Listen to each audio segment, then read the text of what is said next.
이런 집에 키우는 개만도 못한 년이 불쌍해서 데리고 놀아주니까 지 주제도 모르고. 박달리 경로당 식당 안에서 터져나온 홍영자 회장의 고함 소리는 마치 칼날처럼 날카로웠어요.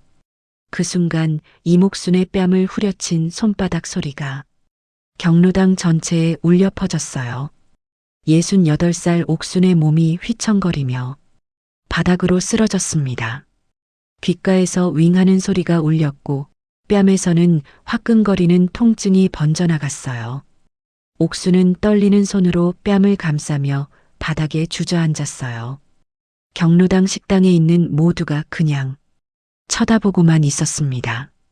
그런데 경로당 문이 열리고 옥순의 며느리가 들어오면서 상황이 달라졌습니다. 며느리 강세영에게는 한겨울 냉기가 느껴졌으니까요. 이야기 시작 전에 구독과 좋아요 부탁드립니다.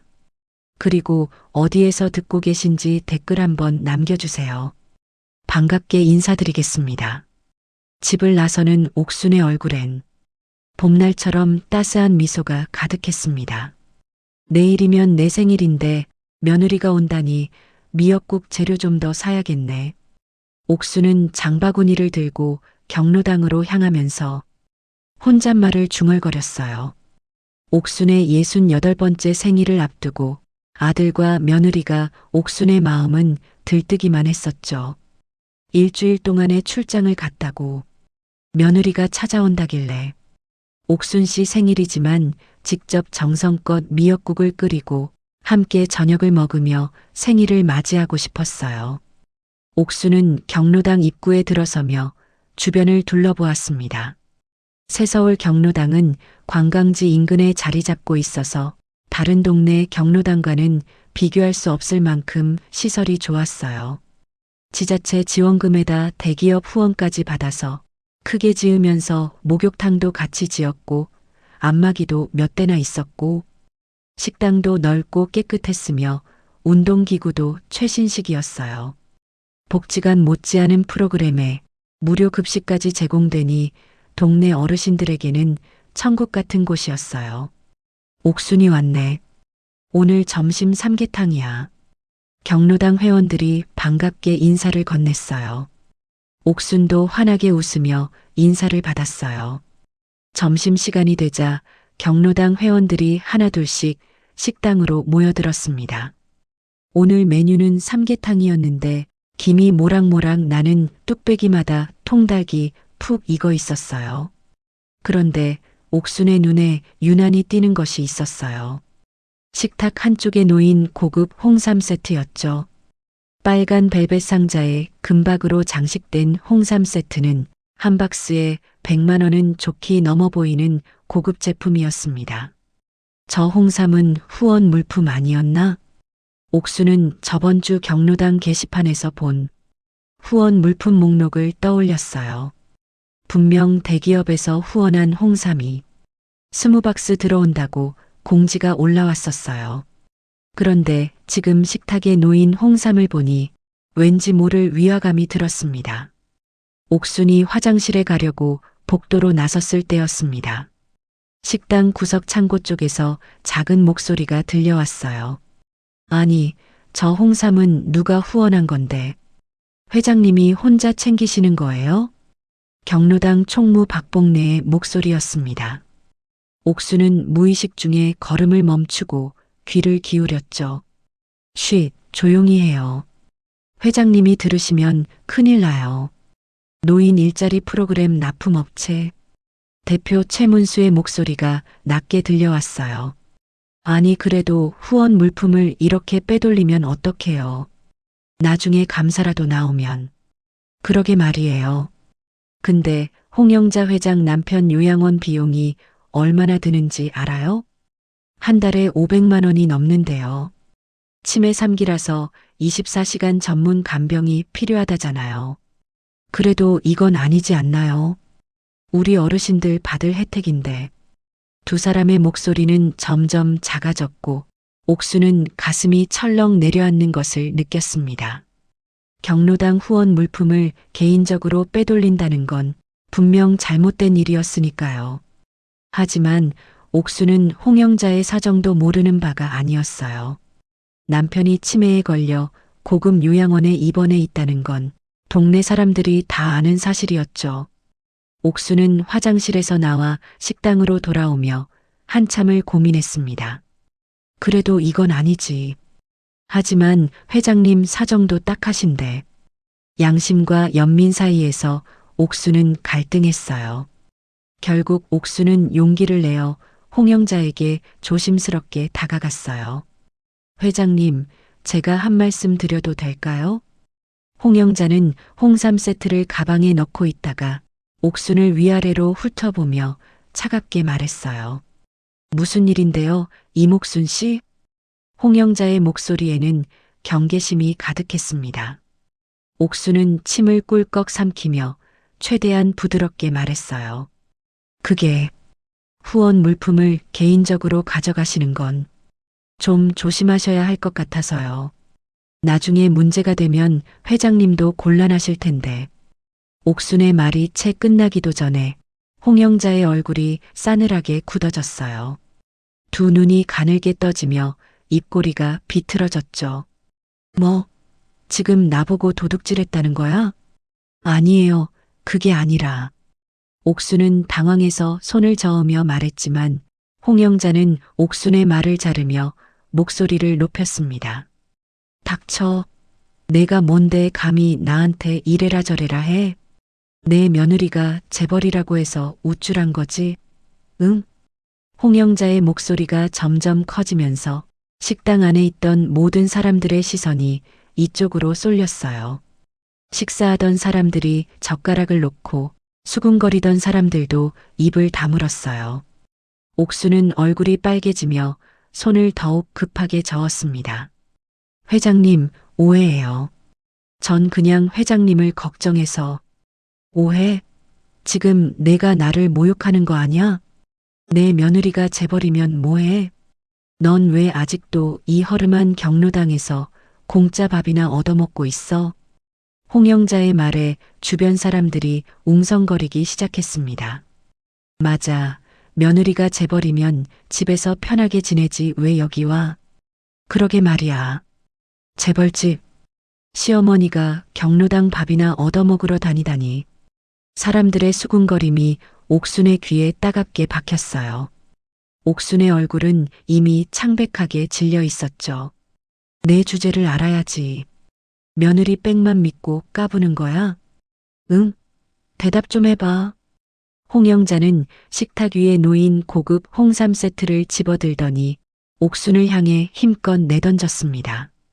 무거운 홍삼 세트가 옥순의 어깨를 강하게 내리쳤고 옥순은 비명을 삼키며 비틀거렸죠. 옥순의 입에서 신음이 새어나왔지만 홍영자는 멈추지 않았어요. 회장님, 제발. 저는. 제발은 무슨. 내 주제에 바닥 기는 개 같은 년이. 그 순간이었습니다. 홍영자의 손바닥이 옥순의 뺨을 후려쳤고 옥순은 그대로 바닥에 주저앉았어요. 뺨을 때리는 소리가 식당 전체에 울려 퍼졌어요. 옥순은 귓가에서 윙하는 소리가 울리며 뺨이 화끈거리고 부어오르는 것을 느꼈죠. 입안에서는 비릿한 피맛이 돌았고 눈앞이 핑 돌았습니다. 옥수는 떨리는 손으로 뺨을 감싸며 천천히 고개를 들었어요. 하지만 주변 사람들은 아무도 나서지 않았죠.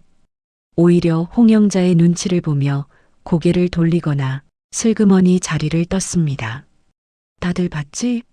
이게 바로 주제 파악 못한 사람의 최후야. 재벌 며느리 둔 게 뭐가 대수라고. 결국 개처럼 바닥이나 기는 인생인 게. 남편도 없지, 자식들도 다 객지나가서 죽을 날만 기다리고 있으면서 홍영자는 비웃듯 말하더니 주머니에서 휴대폰을 꺼냈습니다. 그녀의 입꼬리가 비틀어지며 음흉한 미소가 번졌죠.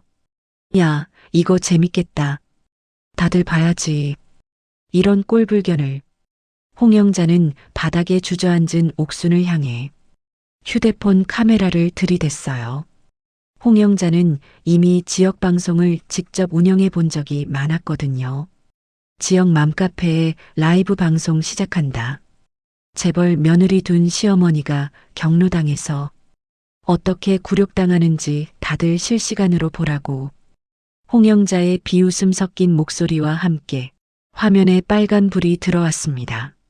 라이브 방송이 시작된 것이죠. 화면 속에는 뺨이 부어오른 채 바닥에 주저앉은 옥순의 모습이 적나라하게 담겼어요. 보세요, 여러분. 여기 재벌 며느리 둔 시어머니 있어요. 근데 이렇게 바닥에 깔려 있네요? 완전 웃기죠? 홍영자의 조롱 섞인 목소리가 라이브 방송을 타고 퍼져나갔어요. 댓글창에는 순식간에 수십 개의 댓글이 달리기 시작했어요. 저 할머니 누구야? 재벌 며느리 둔 시어머니래. 완전 개웃기네. 저러니까 맞는 거지. 주제 파악 못하면 저렇게 되는 거야. 와, 뺨 완전 부었네. 제대로 맞았나 봐. 옥수는 휴대폰 화면을 보며 온몸이 얼어붙는 것 같았어요. 자신의 수치스러운 모습이 지금 이 순간 수백 명에게 실시간으로 전송되고 있다는 사실이 믿기지 않았어요. 라이브 시청자 숫자는 벌써 200명을 넘어가고 있었습니다. 제발 그만해 주세요. 옥순의 목소리는 떨림으로 가득했지만 홍영자는 오히려 더 신이 나서 라이브를 이어갔습니다. 보세요, 여러분, 재벌 며느리 둔 게 뭐가 대수예요? 결국 이렇게 되는 게 인생이에요. 돈 많은 며느리 뭐하러 뒀어? 자기 시어머니 하나 제대로 못 챙기잖아. 홍영자의 말에 댓글창이 더욱 뜨겁게 달아올랐어요. 옥수는 더 이상 견딜 수가 없었습니다. 떨리는 손으로 휴대폰을 꺼내 며느리에게 문자 메시지를 보냈어요. 아가, 오늘 오지 마. 제발 오지 마. 내가 일이 있어서 그래. 그 짧은 문장을 쓰는 동안에도 옥순의 눈에서는 눈물이 뚝뚝 떨어졌어요. 며느리가 이 모습을 본다면 얼마나 창피하고 괴로울까요? 코스메틱 그룹 재단 이사인 며느리의 명예에 먹칠을 하게 될까봐 옥수는 두려웠습니다. 내가 죽어도 며느리한테는 이 꼴을 보여줄 수 없어. 옥수는 문자를 보낸 뒤 휴대폰을 꼭 쥐고 고개를 푹 숙였어요. 뺨의 통증보다 더 견디기 힘든 건 수백 명이 지켜보는 가운데 당한 굴욕이었어요. 홍영자의 라이브 방송은 10분 넘게 이어졌고 시청자 수는 400명을 넘어섰습니다. 그제야 홍영자는 만족스러운 표정으로 방송을 종료했어요. 자, 오늘 생방송은 여기까지. 다들 재밌게 봤죠? 홍영자는 휴대폰을 주머니에 넣으며 옥순을 내려다보았어요. 이게 바로 교육이야. 알겠어? 다시는 나한테 대들 생각 마. 홍영자는 홍삼 세트가 든 가방을 들고 유유히 경로당을 빠져나갔습니다. 옥수는 한참 동안 바닥에 앉아 있다가 천천히 몸을 일으켰어요. 주변 사람들의 시선이 따가웠지만 옥수는 그저 고개를 숙인 채 경로당을 나섰어요. 집으로 돌아가는 길, 옥순의 발걸음은 무거웠습니다. 하지만 그녀는 몰랐죠. 지금 이 순간 출장에서 돌아온 며느리 강세영이 집에 도착했고 시어머니가 없어서 경로당으로 가고 있는 중이었어요. 그리고 문자 메시지를 확인한 세영이 경로당으로 들어서면서 표정이 차갑게 굳어지고 있었습니다. 어머님, 박달리 경로당 문을 벌컥 열고 들어선 강세영의 목소리는 차갑게 가라앉아 있었습니다. 또각또각 하이힐 소리가 경로당 복도에 울려 퍼지며 식당 안에 있던 사람들의 시선이 일제히 입구로 향했어요. 세영은 35살이지만 10년 넘게 경영 일선에서 단련된 탓에 그 나이보다 훨씬 더 강인한 분위기를 풍겼습니다. 검은색 정장 차림에 묶어 올린 머리, 그리고 차가운 눈빛은 누가 봐도 범상치 않은 사람임을 알 수 있었죠. 세영의 눈이 식당 구석에 홀로 앉아 있는 시어머니를 발견했습니다. 옥수는 부어오른 뺨을 손으로 가리고 고개를 숙인 채 앉아 있었어요. 어머님, 세영은 시어머니에게 다가가며 그녀의 뺨을 가린 손을 조심스럽게 내렸어요. 그 순간 세영의 눈이 차갑게 가라앉았어요. 옥순의 오른쪽 뺨은 시퍼렇게 멍이 들고 부어올라 있었고 입가에는 마른 피가 묻어 있었죠. 누가 감히. 세영의 목소리는 낮게 떨리고 있었지만 그 안에는 억제된 분노가 가득했어요. 옥수는 며느리의 손을 붙잡으며 고개를 저었습니다. 아가야, 그냥 가자. 아무것도 아니야. 내가 괜찮다니까. 어머님, 이게 괜찮아 보이세요? 세영의 눈에서 눈물이 그렁그렁 맺혔지만 그녀는 눈물을 흘리지 않았습니다. 대신 천천히 고개를 돌려 식당 안을 둘러보았죠. 경로당 회원들은 모두 고개를 숙이고 있었고 아무도 세영의 눈을 마주치려 하지 않았어요. 그때 경로당 한쪽에서 홍영자가 태연한 표정으로 걸어 나왔어요. 아이고, 며느리가 오셨네. 시어머니 찾으러 왔어요? 홍영자의 목소리는 비아냥거림으로 가득했습니다. 세영은 천천히 홍영자를 바라보았어요. 두 사람의 시선이 공중에서 부딪혔고 경로당 안에는 숨막히는 침묵이 흘렀죠. 제 어머님 뺨을 때린 분이 회장님이신가요? 세영의 목소리는 너무나 차분했지만 그 안에는 얼음장처럼 차가운 기운이 흐르고 있었어요. 그래서 뭐 어쩔 건데? 홍영자는 팔짱을 끼고 세영을 노려보았습니다. 당신 시어머니가 나한테 도둑질했다고 모욕을 줬어. 그러니까 맞은 거지. 당연한 거 아니야? 도둑질이요? 세영은 작게 웃었지만 그 웃음에는 온기가 전혀 없었어요. 제 어머님이 무슨 도둑질을 했다는 건가요? 후원 물품 좀 가져간 게 뭐가 어때서? 내 남편 치매로 요양원에 있는 거 다 알잖아. 돈이 얼마나 드는데. 홍영자의 목소리가 점점 커졌습니다. 그래, 내 시어머니가 재벌 며느리 뒀다고. 잘난 척하면서 나한테 참견했어. 그러니까 혼내준 거야. 세영은 홍영자의 말을 듣는 동안 아무 표정 변화도 보이지 않았어요. 대신 핸드백에서 명함 한 장을 꺼내 홍영자에게 내밀었죠. 저는 코스메틱 그룹 이사 강세영입니다. 그룹은 저희 아버지께서 회장이시고요. 명함을 받아든 홍영자의 얼굴이 순식간에 하얗게 질렸습니다. 명함에는 분명하게 적혀 있었어요. 코스메틱 그룹 이사. 경로당 회원들 사이에서 웅성거리는 소리가 들려왔어요. 진짜야? 세상에. 그 큰 그룹 이사라고? 홍영자의 손이 미세하게 떨리기 시작했습니다. 하지만 그녀는 이미 라이브 방송까지 한 상황이라 물러설 수가 없었죠. 그래서 뭐, 재벌이면 다야? 증거도 없으면서 나보고 폭행했다고 할 거야? 세영은 홍영자의 말을 듣고 천천히 고개를 끄덕였어요. 증거 말씀이시군요. 좋아요. 세영은 휴대폰을 꺼내 몇 번 터치한 뒤 화면을 홍영자에게 돌려 보였습니다. 회장님께서 오늘 오후 1시 15분에 지역 맘카페에서 라이브 방송을 하셨죠? 시청자 437명. 제 어머님을 폭행하고 모욕하는 장면이 고스란히 녹화되어 있네요. 홍영자의 얼굴에서 핏기가 싹 가셨어요. 그건 그리고 말씀드리자면 제 어머님이 도대체 무엇을 잘못하셨다는 건가요? 세영의 질문에 홍영자는 말문이 막혔어요. 저기 총무가 봤어요. 나를 모함하는 거요. 박봉래 총무. 홍영자가 다급하게 박봉래를 불렀지만 박 총무는 고개를 푹 숙인 채 아무 대답도 하지 않았습니다. 세영은 천천히 홍영자에게 다가갔어요.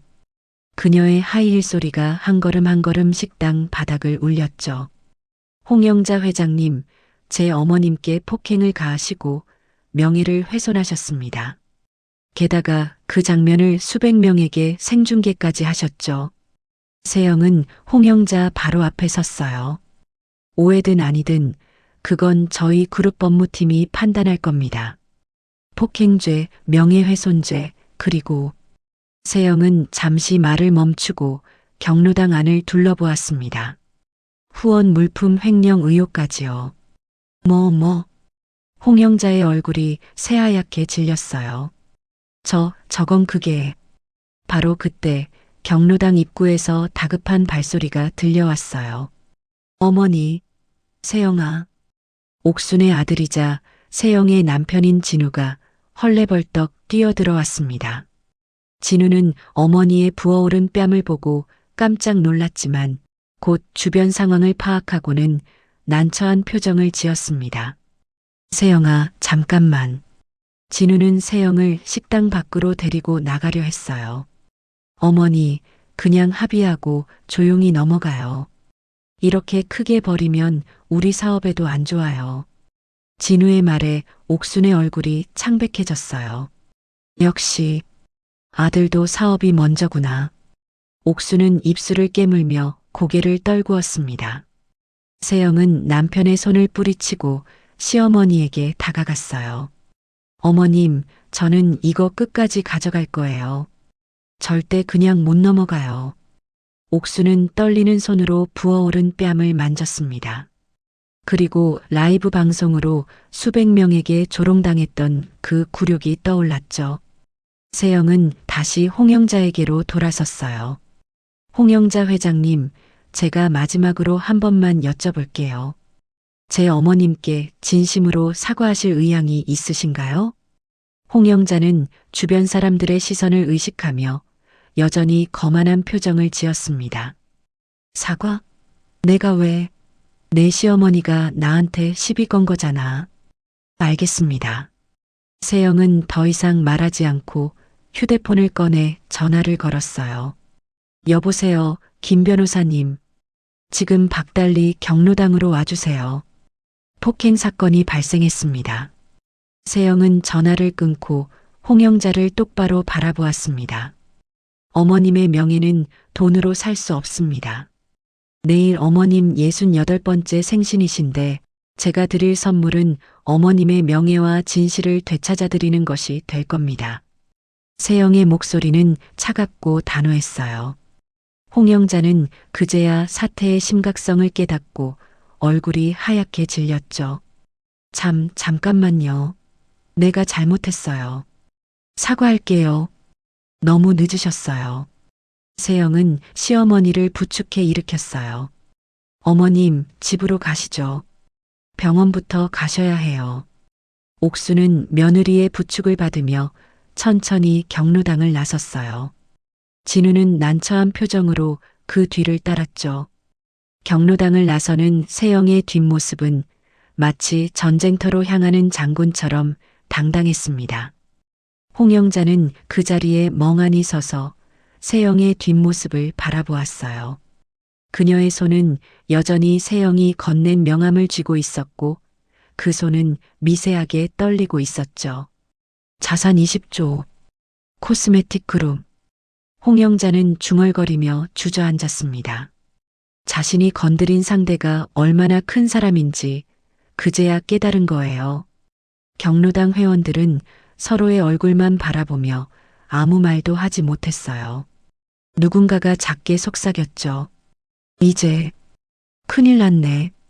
박봉래 총무는 구석에 앉아 고개를 떨구고 있었어요.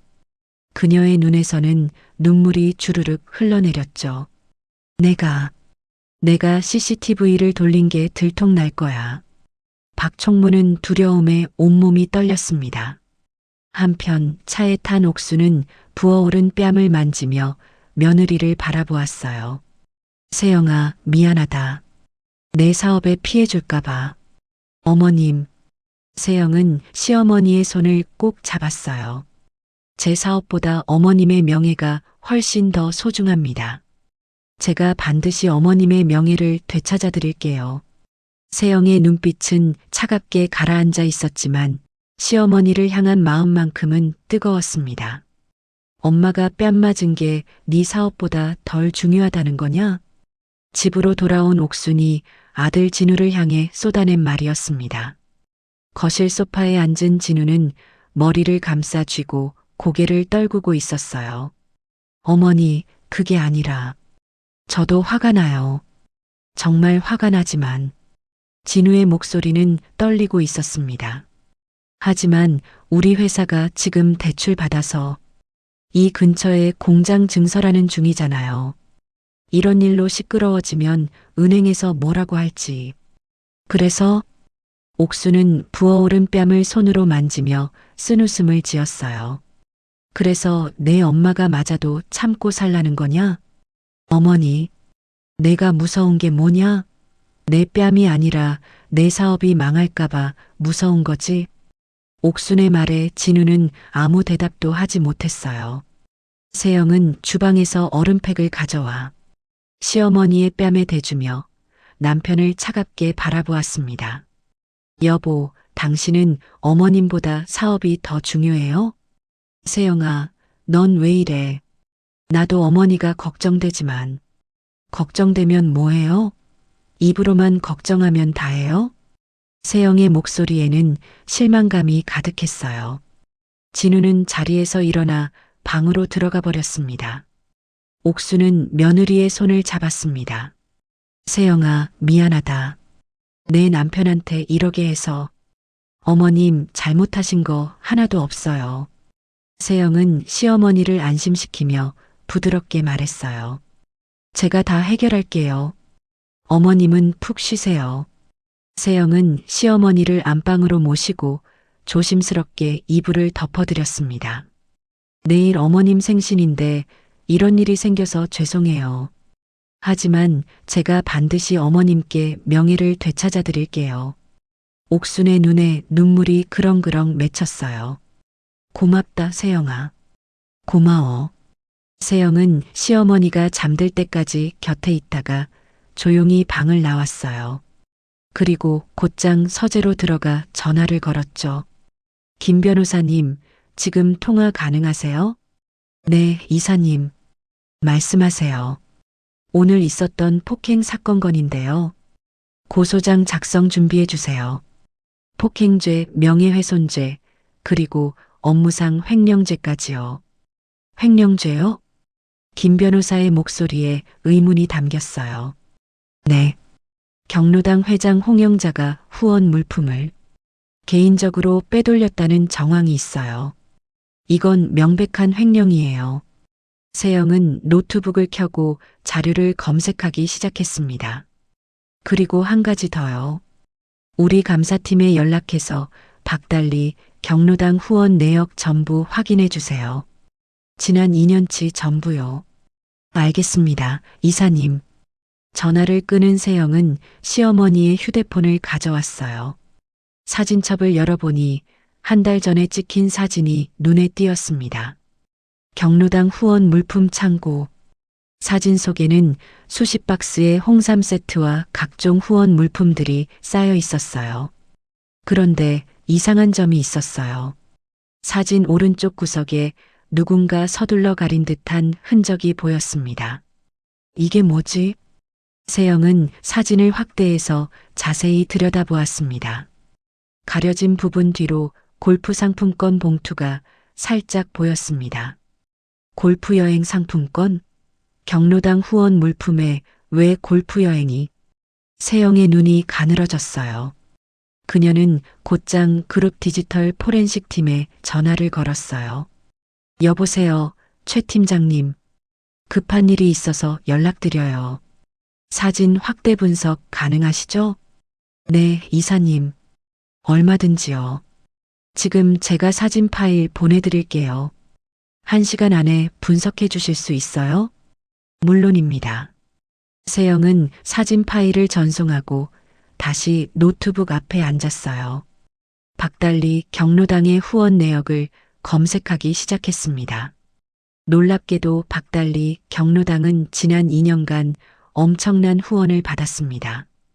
코스메틱 그룹을 포함해 여러 대기업에서 매달 수천만 원어치의 물품과 현금을 지원했죠. 이 정도면 회원들이 호화로운 복지 혜택을 받아야 정상인데 세영은 오늘 경로당에서 본 광경을 떠올렸어요. 시설은 좋았지만 회원들의 옷차림이나 분위기는 그리 여유로워 보이지 않았습니다. 돈이 다 어디로 갔지? 바로 그때 휴대폰이 울렸습니다. 디지털 포렌식 팀에서 온 메시지였습니다. 확대 완료. 원본 파일 전송합니다. 세영은 서둘러 파일을 열어보았어요. 복원된 사진에는 숨겨졌던 부분이 선명하게 드러났습니다. 골프 여행 상품권 봉투 위에 붙은 스티커에는 이렇게 적혀 있었습니다. 제주도 골프 여행 3박 4일 마이너스 홍영자 귀하. 개인 이름으로 된 상품권이 왜 경로당 창고에. 세영의 입꼬리가 차갑게 올라갔어요. 그녀는 곧장 그룹 감사팀장에게 전화를 걸었어요. 최 상무님, 저 강세영입니다. 아, 이사님. 무슨 일이십니까? 긴급 감사건이 있어요. 박달리 경로당 회장 홍영자의 금융거래 내역 추적해 주세요. 특히 최근 2년간 해외여행 상품권 구매 내역이랑 대규모 현금 출금 내역이요. 알겠습니다. 언제까지 필요하십니까? 내일 아침까지요. 내일 아침이요? 최 상무의 목소리가 당황스러워졌어요. 네.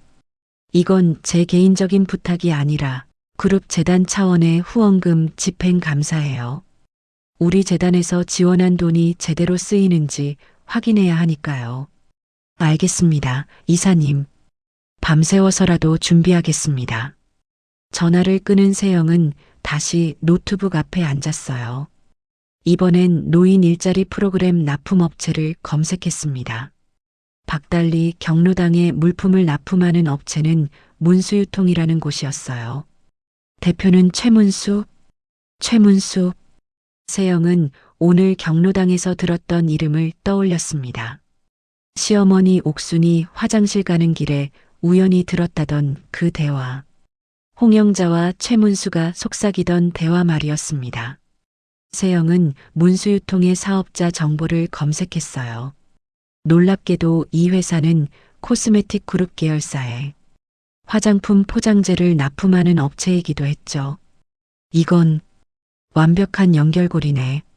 세영의 눈빛이 날카로워졌어요. 그녀는 곧장 그룹 구매팀에 메일을 보냈습니다. 문수유통 납품 계약건 긴급 감사 요청. 최근 3년간 납품 내역과 대금, 지급 내역 전부 확인 바람. 특히 노인 일자리 프로그램 관련 지자체 보조금 수령 내역과 실제 납품 물품 가격 대조 필요. 메일을 보내고 나자 세영은 의자에 기대어 눈을 감았어요. 머릿속으로 복수의 청사진이 그려지고 있었습니다. 홍영자, 당신이 건드린 건 그냥 시어머니가 아니에요. 그룹 이사의 어머니예요. 당신의 모든 비리를 밝혀내서 법정에서 무릎 꿇게 만들어줄게요. 바로 그때 집 앞 초인종이 울렸어요. 세영이 문을 열자 누군가 봉투 하나를 밀어넣고 황급히 달아났습니다. 누구세요? 세영이 소리쳤지만 이미 복도는 텅 비어 있었습니다. 세영은 바닥에 떨어진 봉투를 주었어요. 봉투 안에는 작은 쪽지가 들어 있었죠. CCTV 각도를 돌린 건 회장님이 시킨 거예요. 저는 협박당했어요. 도와주세요. 마이너스 박봉래. 세영의 입꼬리가 천천히 올라갔습니다. 박봉래 총무님. 이건 결정적인 증거였어요. 홍영자가 의도적으로 CCTV를 조작했다는 증언이었죠. 세영은 쪽지를 조심스럽게 봉투에 넣고 서재로 돌아갔어요. 그리고 노트북에 새로운 파일을 만들었습니다. 홍영자 비리 증거 목록 1.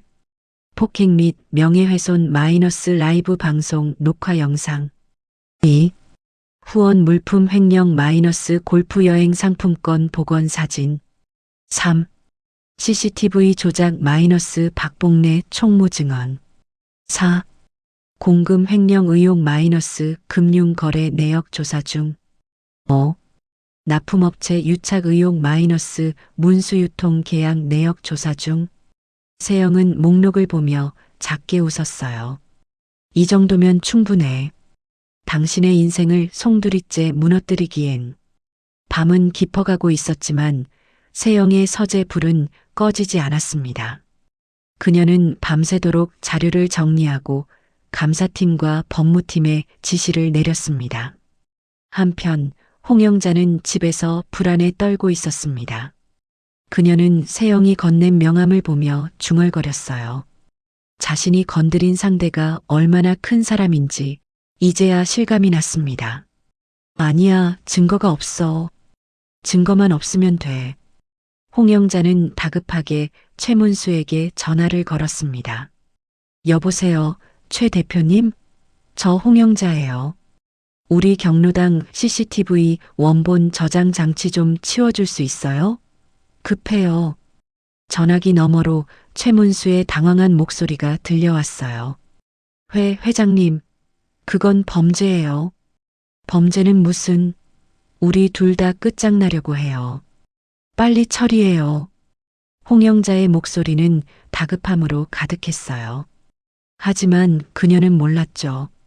강세영이라는 여자가 얼마나 치밀하게 모든 걸 준비하고 있는지, 그리고 이미 모든 증거가 확보되었다는 사실을. 새벽 5시 세영의 휴대폰에 메시지가 도착했습니다. 감사 결과 보고서 전송 완료 마이너스 그룹 감사팀. 세영은 파일을 열어보고 차갑게 미소 지었어요. 홍영자의 계좌로 들어온 의심스러운 현금 흐름. 최문수 업체에서 빠져나간 보조금의 행방. 모든 게 한눈에 보이는 완벽한 증거였습니다. 이제 시작이에요, 홍영자 씨. 당신의 모든 죄를 밝혀낼 거예요. 세영은 창밖을 바라보았어요. 동이 트고 있었습니다. 오늘은 시어머니의 68번째 생일. 세영은 최고의 생일 선물을 준비하고 있었습니다. 바로 명예회복이라는 이름의 선물을요. 상무님, 이게 대체 어떻게 된 겁니까? 최문수는 사무실에 들이닥친 코스메틱 그룹 감사팀을 보며 얼굴이 하얗게 질렸어요. 감사팀장 최상무는 차갑게 서류 뭉치를 책상에 내려놓았습니다. 문수유통 대표님, 지난 2년간 박달리 경로당 노인 일자리 프로그램 납품 내역 전부 제출해 주세요. 그리고 지자체에서 받은 보조금 집행 내역도요. 그건 최문수의 이마에 땀방울이 송글송글 맺혔어요. 저희가 확인한 바로는 작년 한 해에만 노인 일자리 프로그램 보조금으로 8천만 원을 받으셨더군요. 그런데 실제 납품하신 물품 가격은 4천만 원이에요. 나머지 4천만 원은 어디로 갔습니까? 최상무의 질문에 최문수는 입을 벙긋거리기만 했어요. 그건 유통 마진이고 인건비고. 유통 마진이 50%요? 말이 됩니까? 감사팀원 한 명이 노트북을 펼쳐 화면을 보여주었어요. 여기 보세요. 작년 9월에 납품하신 운동복 100벌. 보조금 신청서에는 벌당 5만 원으로 기재되어 있는데 실제 도매가는 2만 원이에요. 300만 원짜리 물품을 500만 원으로 부풀려서 신청하신 거죠. 최문수는 더 이상 변명할 말이 없었습니다. 저도 어쩔 수 없었어요. 홍영자 회장님이 그렇게 하라고. 홍영자 회장님이요? 최상무의 눈빛이 날카로워졌어요. 그럼 차액은 홍영자 회장님께 전달하신 겁니까? 최문수의 침묵이 답이었어요. 감사팀은 즉시 최문수의 계좌 거래 내역을 확인했습니다. 그리고 놀라운 사실을 발견했습니다.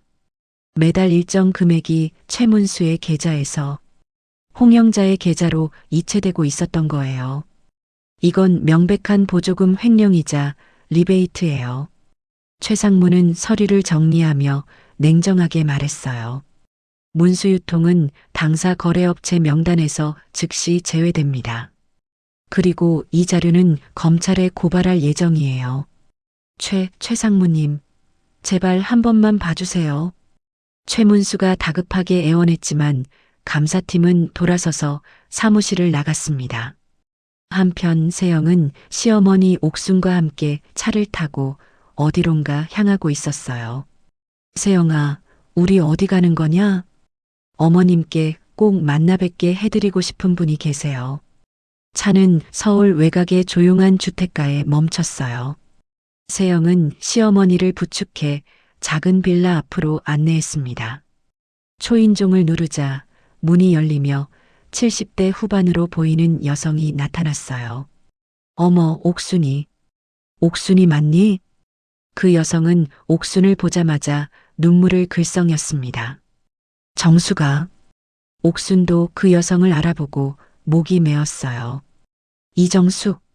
15년 전 박달리 경로당의 총무였고 옥순의 절친한 친구였던 사람이었습니다. 들어와. 얼마만이냐? 집 안으로 들어가 앉자 정숙은 옥순의 손을 꼭 잡았어요. 옥순아, 내 뺨. 그 여자한테 맞았다며? 어떻게 알았어? 지역 맘카페에 영상 올라왔더라. 내가 보고 얼마나 화가 나던지. 정숙의 눈에 분노가 어렸습니다. 세영은 조심스럽게 물었어요. 정숙 이모님, 혹시 홍영자 회장님에 대해 아시는 게 있으세요? 어머님 말씀으로는 이모님이 예전에 경로당 총무셨다고. 정숙은 한숨을 길게 내쉬었습니다. 알지. 그 여자 알고 말고. 내가 총무할 때만 해도 경로당이 평화로웠어. 그런데 홍영자가 회장하겠다고 나서면서부터 모든 게 변했지. 어떻게요? 처음엔 그 여자도 괜찮은 사람인 줄 알았어. 남편 치매 걸려서 힘들다고 하소연하길래 우리가 다 도와줬거든. 후원금 일부를 남편 요양원 비용에 보태도 된다고 내가 허락까지 했어. 정숙의 목소리가 떨렸어요. 그런데 그게 시작이었어.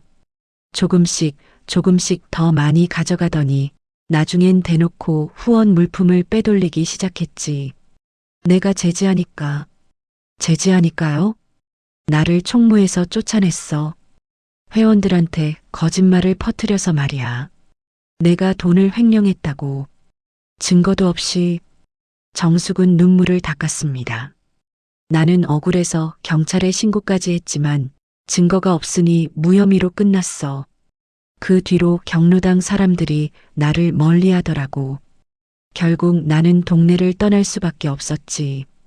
옥수는 친구의 손을 꼭 잡았어요. 미안해, 정수가. 내가 그때 내 편을 들어줬어야 했는데. 아니야, 옥순아. 내 잘못이 아니야. 세영은 휴대폰으로 정숙의 증언을 녹음하고 있었습니다. 이모님, 혹시 그때 일에 대한 자료 같은 거 남아 있으세요? 있지. 내가 억울해서 다 모아뒀어. 정숙은 방에서 낡은 파일 상자를 가져왔어요. 상자 안에는 15년 전 경로당 회계 장부와 후원 물품 목록, 그리고 홍영자와 주고받은 문자 메시지 캡처 등이 빼곡히 들어 있었습니다. 이거면 충분해요. 세영은 자료를 꼼꼼히 살펴보며 만족스러운 표정을 지었어요. 이모님, 이 자료들 제가 복사해도 될까요? 그럼 당연하지. 옥순이 위해서라면 뭐든지 해야지. 세영은 자료를 스캔하고 사진으로 찍어서 저장했습니다. 집으로 돌아오는 길, 옥순은 창밖을 바라보며 중얼거렸어요. 정숙이도 저렇게 당했구나. 내가 그때 몰랐어. 어머님, 이제 알았으니 된 거예요. 홍영자는 15년 전부터 똑같은 짓을 해온 거예요. 세영의 목소리는 단호했어요. 그날 저녁 옥순의 집 초인종이 울렸습니다. 세영이 문을 열자 뜻밖에도 홍영자가 서 있었습니다. 뭐하러 오셨어요? 세영의 목소리는 차가웠습니다. 강세영 씨, 우리 잠깐 얘기 좀 합시다. 홍영자는 억지로 웃으며 말했습니다. 세영은 홍영자를 거실로 들였어요. 옥순도 방에서 나와 경계하는 눈빛으로 홍영자를 바라보았습니다. 어머님, 이거 좀 보세요. 홍영자는 가방에서 서류 한 장을 꺼냈습니다. 합의서였어요. 제가 어머님께 사과드릴게요. 그리고 합의금으로 500만 원 드릴게요. 이거 사인만 해주시면 돼요. 홍영자는 합의서를 옥순 앞으로 밀었습니다. 세영은 합의서를 집어들고 찬찬히 읽어보았어요. 그리고 비웃듯 웃었죠. 공증도 안 된 합의서네요. 게다가 여기 조항 좀 보세요. 향후 일체의 법적 조치를 취하지 않는다? 이건 법적 효력도 없는 휴지 조각이에요. 그래도 합의는 합의잖아요. 홍영자의 목소리가 떨렸습니다. 어머님, 이거 사인하시면 당신 며느리 사업에 문제 없을 거예요. 안 그러면 제가 언론에 제보할 거예요. 재벌 며느리가 가난한 노인네 괴롭힌다고요. 협박이었어요. 옥수는 합의서를 바라보며 손이 떨렸어요. 며느리 사업에 문제가 생기면. 하지만 그 순간 세영이 합의서를 찢어버렸습니다. 어머님, 사인하지 마세요. 세영은 홍영자를 똑바로 바라보며 말했어요. 홍영자 씨 협박으로 안 될 거예요. 그리고 언론에 제보하고 싶으시면 하세요. 저희도 할 얘기 많거든요. 홍영자의 얼굴이 하얗게 질렸어요. 당신 후회할 거야. 홍영자는 소리를 지르며 집을 뛰쳐나갔습니다. 문이 쾅 닫히자 옥수는 주저앉으며 말했어요. 세영아, 괜찮겠니? 정말로 언론에 제보하면. 어머님. 세영은 시어머니의 손을 잡았습니다. 이젠 제 명예가 더 소중해요. 며느리 사업보다 제가 받은 모욕을 씻는 게 더 중요해요. 옥순의 눈에서 눈물이 흘러내렸어요. 고맙다, 세영아. 정말 고마워. 세영은 시어머니를 안아주며 다짐했어요. 홍영자, 당신은 이제 끝이에요. 15년 전부터 저질러온 모든 죄를 밝혀낼 거예요. 그날 밤 홍영자는 집에서 최문수에게 다급히 전화를 걸었습니다. 최 대표, 우리 큰일 났어요. 감사팀이 당신 회사 뒤진 거 알아요? 알아요. 저 이제 어떻게 해요, 회장님? 우리 입만 맞추면 돼요. 증거가 뭐가 있어요? 우리가 모르세 하면 그만이에요. 하지만 홍영자의 목소리는 확신이 없었습니다. 그녀는 전화를 끊고 불안한 마음에 이곳저곳을 서성였습니다. 이러다 정말 감옥 가는 거 아니야? 그 순간 홍영자의 휴대폰으로 문자가 도착했어요. 발신자는 강세영. 내일 오전 10시 지자체 복지과에서 공청회가 열립니다. 참석하세요. 안 오시면 불리하실 거예요. 홍영자는 휴대폰을 떨어뜨렸습니다. 공청회. 그 단어만으로도 그녀의 등골이 오싹해졌습니다. 치매 3기. 24시간 전문 간병. 월 530만 원. 세영은 그룹 감사팀이 보내온 보고서를 보며 한숨을 내쉬었습니다. 홍영자의 남편은 3년 전부터 근처 도시의 고급 요양원에 입원해 있었어요. 치매 말기 환자를 위한 특수 케어 시설이라 비용이 만만치 않았습니다. 3년이면 총 2억 원 가까이 들었겠네. 세영은 보고서를 덮으며 복잡한 표정을 지었어요. 홍영자가 후원 물품을 빼돌리고 보조금을 횡령한 이유. 그 이면에는 사랑하는 남편을 위한 절박함이 있었던 거예요. 그래도 그렇다고 어머님을 때려도 되는 건 아니지. 세영은 고개를 저으며 자리에서 일어났습니다. 연민과 원칙 사이에서 그녀는 흔들리고 있었죠. 바로 그때 거실에서 옥순의 비명소리가 들려왔어요. 어머님. 세영이 급히 달려가자 옥순이 소파에서 놀란 표정으로 휴대폰을 보고 있었습니다. 무슨 일이세요? 저기. 홍영자가 옥순의 휴대폰 화면에는 홍영자가 보낸 사진이 떠 있었어요. 요양원 침대에 누워있는 노인의 모습. 홍영자의 남편이었죠. 야윈 몸, 초점 없는 눈, 그리고 침대 난간을 붙잡은 손. 사진 아래에는 짧은 메시지가 있었습니다. 이목순 씨, 이 사람 때문에 내가 미쳤어요. 제발 며느리 좀 말려주세요. 옥수는 사진을 보며 눈시울이 붉어졌습니다.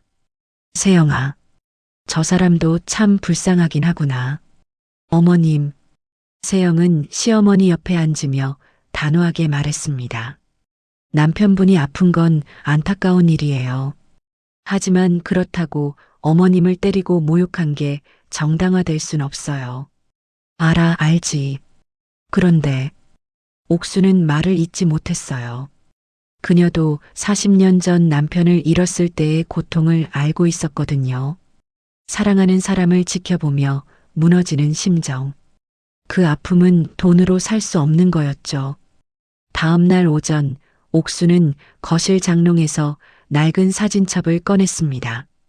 먼지를 털어내고 페이지를 넘기다가 20년 전 사진 한 장에서 손이 멈췄습니다. 사진 속에는 젊은 시절의 옥순과 홍영자 부부가 함께 웃고 있었어요. 옥순의 집 앞에서 찍은 사진이었습니다.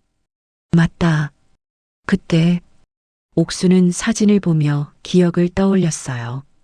20년 전 옥순의 남편이 갑자기 세상을 떠났을 때 장례식장에서 밤새 함께 울어주던 사람이 홍영자였습니다. 장례 비용이 부족했을 때 조용히 100만 원을 쥐어주던 것도 홍영자였습니다. 우린 자매 같은 사이였는데 옥순의 눈에서 눈물이 떨어졌어요. 언제부터 홍영자가 변했을까? 아니, 변한 게 아니라 절박해진 걸까? 옥수는 사진첩을 덮으며 깊은 한숨을 내쉬었습니다. 그날 오후 옥순의 집 초인종이 울렸어요. 세영이 문을 열자 홍영자가 눈이 퉁퉁 부은 채로 서 있었습니다. 이목순 씨, 나 좀 봐. 홍영자의 목소리는 간절함으로 가득했어요. 세영은 홍영자를 막아섰습니다. 어머님은 안 만나실 거예요. 돌아가세요. 제발 5분만 얘기하게 해줘. 홍영자는 무릎을 꿇으려 했어요. 그 순간 옥순이 방에서 나왔습니다. 들어와. 어머님. 세영이 놀라서 말렸지만 옥순은 고개를 저었어요. 괜찮아. 나도 할 말이 있어. 홍영자는 거실로 들어와 소파에 앉았습니다. 그녀의 손은 끊임없이 떨리고 있었습니다. 옥순아. 아니, 이목순 씨. 홍영자는 말을 시작하려다 목이 메었어요. 한참을 울먹이다가 겨우 입을 열었습니다. 내가 다 잘못했어. 내 뺨을 때린 것도, 라이브 방송한 것도 다 내가 미쳤던 거야. 옥수는 아무 말 없이 홍영자를 바라보았습니다. 우리 영감이 치매 걸린 지 3년 됐어. 처음엔 이름도 잊어버리더니 이제는 나조차 못 알아봐. 홍영자의 눈에서 눈물이 주르륵 흘러내렸어요. 매일 요양원 가면 영감이 난간 붙잡고 집에 가고 싶다고 울어. 그런데 나는 돈이 없어서 더 좋은 치료도 못 받게 해줘. 그래서 후원 물품을 가져간 거냐? 옥순의 목소리는 차분했습니다. 그래. 처음엔 조금만 빌린다는 생각이었어. 나중에 갚으려고. 근데 요양원 비용이 너무 많이 들어서 그게 습관이 됐어. 홍영자는 얼굴을 손으로 가렸어요. 내 남편이 아픈 거 너도 알잖아. 제발 며느리 좀 말려달라. 내가 감옥 가면 우리 영감은 어떡해. 홍영자는 옥순 앞에 무릎을 꿇었습니다. 제발 부탁이야. 세영은 그 모습을 보며 주먹을 꽉 쥐었어요. 인간적인 연민이 올라왔지만 동시에 화도 났습니다. 그렇다고 어머님을 때려도 되는 건가요? 수백 명 앞에서 모욕해도 되는 건가요? 옥수는 한참 동안 침묵하다가 천천히 입을 열었습니다. 홍영자. 응, 옥순아. 나도 내 사정을 몰라서 하는 소리가 아니야. 너희 부부가 얼마나 금슬이 좋았는지 나도 알아. 옥수는 낡은 사진첩을 꺼내 홍영자에게 보여주었어요. 20년 전 함께 웃던 그 사진. 우린 친구였지. 내 남편 장례식 때 내가 얼마나 울었는지도 기억해. 홍영자는 사진을 보며 더욱 격렬히 울기 시작했습니다. 그런데 말이야. 옥순의 목소리가 단단해졌어요. 내 남편 때문에 눈이 멀어서 나를 개처럼 취급해도 되는 거냐? 내 뺨을 때리고 수백 명에게 방송해도 되는 거냐? 미안해. 미안하다는 말로 내 수치심이 지워지냐? 옥순의 눈에도 눈물이 고였어요.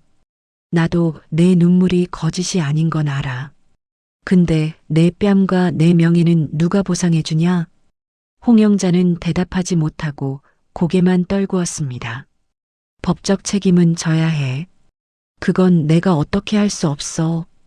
옥수는 단호하게 말했어요. 하지만 내가 내 남편 얘기를 법정에서 하지는 않을게. 그건 내가 줄 수 있는 마지막 인정이야. 홍영자는 옥순의 치마를 붙잡고 울었어요. 세영은 그 모습을 보며 복잡한 심경이 되었습니다. 홍영자가 떠난 뒤 옥수는 창밖을 바라보며 중얼거렸습니다. 사람이 절박해지면 저렇게 되는구나. 어머님 괜찮으세요? 괜찮아. 그냥 슬프네. 옥수는 작게 웃었어요. 한편 박달리 경로당에서는 또 다른 비극이 벌어지고 있었어요. 총무 박봉래가 갑자기 쓰러진 거예요.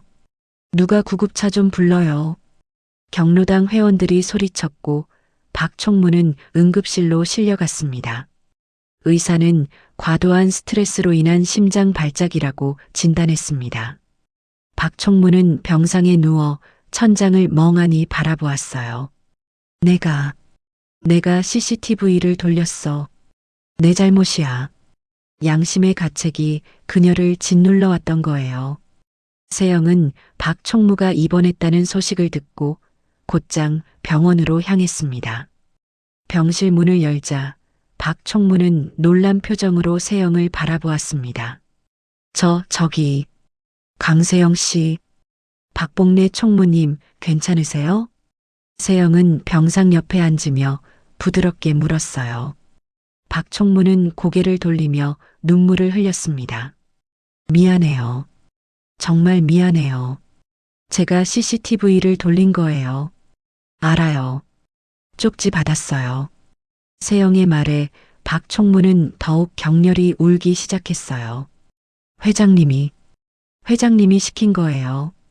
안 하면 나를 총무에서 쫓아낸다고. 저도 생활비 받아야 해서.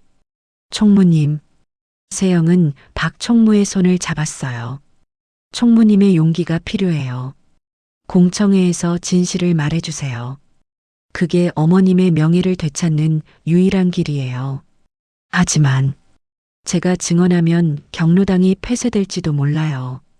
그럼 어르신들이 경로당은 폐쇄 안 돼요. 제가 책임질게요. 세영의 목소리는 확신에 차 있었어요. 우리 그룹 재단에서 경로당을 다시 지원할 거예요.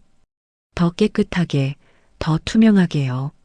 하지만 그러려면 먼저 비리를 밝혀야 해요. 박 총무는 한참을 고민하다가 천천히 고개를 끄덕였습니다. 알겠어요.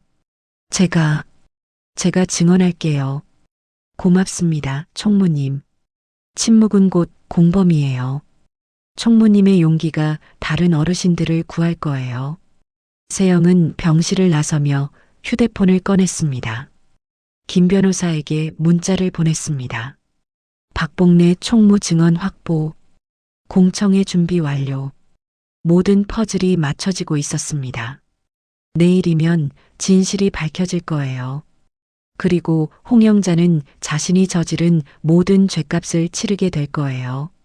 내일 오전 10시 지자체 복지과 대회의실에서 박달리 경로당 보조금 비리 공청회가 개최됩니다. 세영이 보낸 공문을 받아든 홍영자는 손이 덜덜 떨렸어요. 안 돼. 이렇게 끝날 순 없어. 홍영자는 다급하게 최문수에게 전화를 걸었습니다. 최 대표 큰일 났어요. 내일 공청회래요. 저도 통보받았어요. 어떡하죠? 최문수의 목소리도 공포로 가득했어요. 경로당 사람들 입단속부터 해야 해요. 아무도 증언 못하게요. 홍영자는 전화를 끊고 곧장 경로당으로 달려갔어요. 오후 2시 경로당 식당. 홍영자는 회원들을 전부 모아놓고 단상에 올라섰습니다. 여러분, 들으세요. 홍영자의 목소리는 떨리고 있었지만 억지로 위엄을 부렸습니다. 내일 복지과에서 우리 경로당 조사한다고 해요. 근데 여러분 아시죠? 우리가 잘못 대답하면 어떻게 되는지. 회원들이 불안한 표정으로 서로를 바라보았어요. 경로당이 폐쇄돼요. 그럼 우리 어디서 밥 먹고 어디서 친구들 만나요? 홍영자의 말에 회원들 사이에서 웅성거리는 소리가 커졌습니다. 정말 폐쇄돼요? 그럼 우리 복지 혜택은 어떡하고? 여러분, 홍영자는 더 큰 소리로 외쳤어요. 내일 조사관들이 뭐 물어봐도 모른다고만 하세요. 특히 후원 물품이나 보조금 얘기 나오면 절대 아는 척하지 마세요. 알겠죠? 회원들은 고개를 끄덕였지만 표정은 불안으로 가득했어요. 그때 경로당 한쪽 구석에 앉아있던 75살 김영희 할머니가 조심스럽게 손을 들었습니다. 회장님, 근데 이목순 씨가 뺨 맞은 건 사실이잖아요. 우리가 다 봤는데. 순간 경로당 안이 조용해졌어요. 홍영자의 얼굴이 싸늘하게 굳어졌습니다. 김영애 씨. 홍영자는 천천히 김할머니에게 다가갔습니다. 당신 내일 증언하고 싶어요? 아니. 그게 아니라 당신이 증언하면 당신도 같이 조사받아요. 당신 아들 사업자금 대출받을 때 내가 보증 선 거 기억하죠? 홍영자의 목소리는 낮고 위협적이었어요. 김할머니는 얼굴이 하얗게 질리며 고개를 떨구었습니다. 죄송해요. 홍영자는 다시 단상에 올라 회원들을 둘러보았어요. 여러분, 우리는 한 배를 탄 거예요. 내가 무너지면 여러분도 다 무너져요. 알겠죠? 회원들은 침묵으로 답했습니다. 협박이었지만 동시에 두려움이었습니다. 경로당이 폐쇄되면 갈 곳이 없는 사람들. 그들은 진실보다 생존을 선택할 수밖에 없었습니다. 그날 저녁 홍영자는 최문수를 경로당으로 불렀어요. 최 대표, CCTV 원본 파일 어떻게 됐어요? 그게, 회장님, 그건 범죄예요. 증거인멸이라고요. 범죄는 무슨, 우리 둘 다 감옥 가는 게 범죄지. 홍영자는 최문수의 멱살을 잡았어요. 당신도 보조금 횡령 공범이에요. 내가 무너지면 당신도 끝이라고. 최문수는 떨리는 손으로 고개를 끄덕였습니다. 알겠어요. 제가 처리할게요. 밤 11시. 최문수는 경로당 관리실에 몰래 들어갔습니다. CCTV 녹화 장치가 있는 작은 방. 그는 떨리는 손으로 하드디스크를 빼내려 했습니다. 바로 그때 관리실 불이 켜졌습니다. 뭐 하시는 겁니까? 세영이었습니다. 그녀는 김 변호사와 함께 관리실 문 앞에 서 있었습니다. 최문수는 깜짝 놀라 하드디스크를 떨어뜨렸어요. 저는 CCTV 원본 파기하시려던 거죠? 세영의 목소리는 차가웠어요. 이거 증거인멸죄로 형량 가중되는 거 아시죠? 김 변호사가 최문수에게 다가가며 말했어요. 지금 당장 그만두시면 증거인멸 미수로 끝나요. 하지만 하드디스크에 손 떼는 순간 당신은 정말 끝이에요. 최문수는 주저앉으며 머리를 감싸쥐었습니다. 제발, 저 좀 살려주세요. 세영은 떨어진 하드디스크를 조심스럽게 집어들었어요. 이건 제가 보관하겠어요. 내일 공청회에서 증거로 제출할 거예요. 세영과 김 변호사가 관리실을 나서자 어둠 속에서 누군가 그들을 지켜보고 있었습니다. 박복래 총무였어요. 그녀는 병원에서 퇴원한 뒤 불안한 마음에 경로당으로 온 거였습니다. 저 사람들 정말 끝까지 가는구나. 박 총무는 가슴이 두근거렸습니다. 내일이면 자신도 증언해야 했어요. 하지만 두려웠습니다. 홍영자의 보복이 그리고 회원들의 비난이. 집으로 돌아온 박 총무는 서랍에서 낡은 휴대폰을 꺼냈어요. 2년 전 우연히 녹음되어 있던 파일. 홍영자가 자신에게 CCTV 각도를 돌리라고 지시하던 그 대화. 이걸 넘겨야 하나? 박 총무는 휴대폰을 쥐고 한참을 고민했습니다. 한편 옥순의 집. 세영은 시어머니와 함께 차를 마시고 있었어요. 세영아, 내일이면 끝나는 거지? 네, 어머님. 내일이면 어머님의 명예를 되찾으실 거예요. 근데 말이야. 옥수는 찻잔을 내려놓으며 말했어요. 홍영자 그 사람도 참 불쌍하더라. 남편 때문에 저렇게 됐을 텐데. 어머님.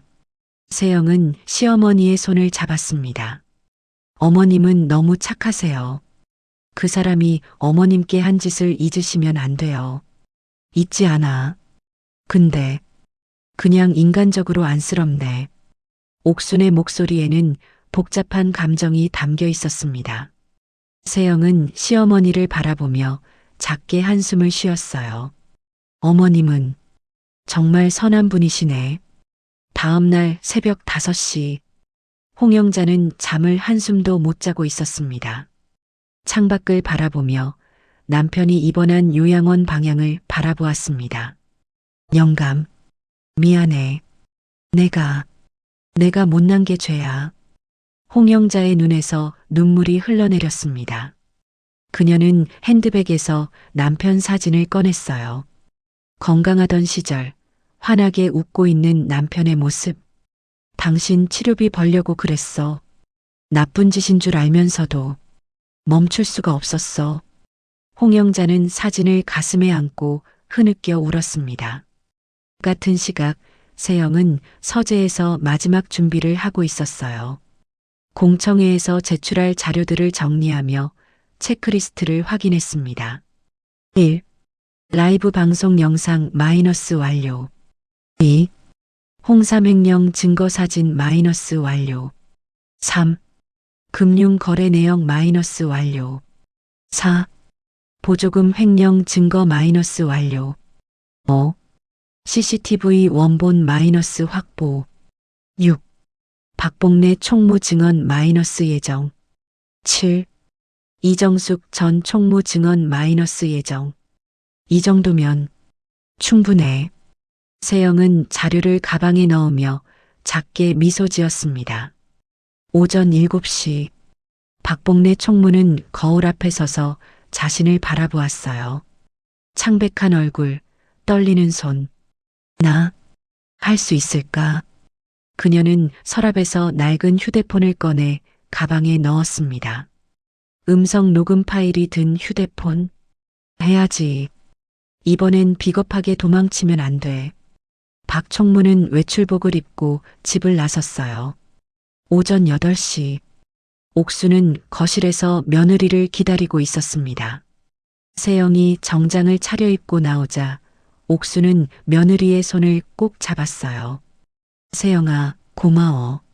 정말 고마워. 어머님, 아직 시작도 안 했어요. 알아. 근데 내가 나를 위해 여기까지 해준 것만으로도 충분해. 옥순의 눈에 눈물이 맺혔습니다. 내 인생에서 이렇게까지 나를 아껴준 사람은 처음이야. 세영도 눈시울이 붉어졌어요. 어머님, 울지 마세요. 오늘은 어머님의 명예를 되찾는 날이에요. 당당하게 가세요. 오전 9시 30분. 지자체 복지과 대회의실 앞. 사람들이 하나둘씩 모여들기 시작했습니다. 경로당 회원들, 복지과 직원들, 감사팀원들, 그리고 언론 기자들까지. 홍영자는 회의실 입구에서 사람들을 바라보며 주먹을 꽉 쥐었어요. 오늘이 내 인생의 마지막 날이 될지도 몰라. 세영은 시어머니를 부축하며 회의실로 들어갔습니다. 그녀의 표정은 차갑고 단호했습니다. 오전 9시 50분. 박봉래 총무가 회의실에 들어섰어요. 그녀는 가방을 꼭 껴안고 있었고 그 안에는 결정적 증거가 들어 있었습니다. 오전 10시 정각. 복지과장이 단상에 올라 마이크를 잡았어요. 지금부터 박달리 경로당 보조금 비리 의혹 공청회를 시작하겠습니다. 그의 선언과 함께 회의실 안은 숨막히는 침묵에 휩싸였습니다. 홍영자는 손바닥에 땀이 흥건히 배어나오는 걸 느꼈습니다. 세영은 차갑게 미소 지으며 준비한 서류를 펼쳤어요. 그리고 옥수는 떨리는 손으로 부어오른 뺨을 만졌습니다. 드디어 진실이 밝혀지는 순간이 다가온 거예요. 회장님, 도대체 뭐가 어떻게 된 겁니까? 공청회가 시작되자마자 경로당 회원 중 한 명이 벌떡 일어서며 소리쳤습니다. 72살 이봉순 할머니였습니다. 작년에 우리가 받은 제주도 여행 상품권 말이에요. 그게 대체 누가 후원한 거예요? 이 할머니의 질문에 회의실이 술렁거리기 시작했어요. 맞아요. 우리 골프 여행도 갔잖아요. 해외여행 상품권도 받았는데 그게 다 회장님이 빼돌린 거였어요? 회원들의 항의가 쏟아지기 시작했습니다.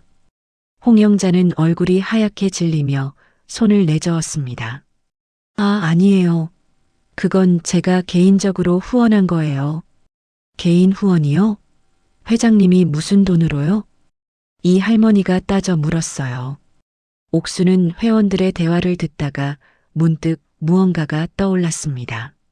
작년 자신의 생일, 며느리가 준 제주도 여행 상품권, 세영이가 내 생일 선물로 줬던 그 상품권. 옥수는 며느리를 돌아보았습니다.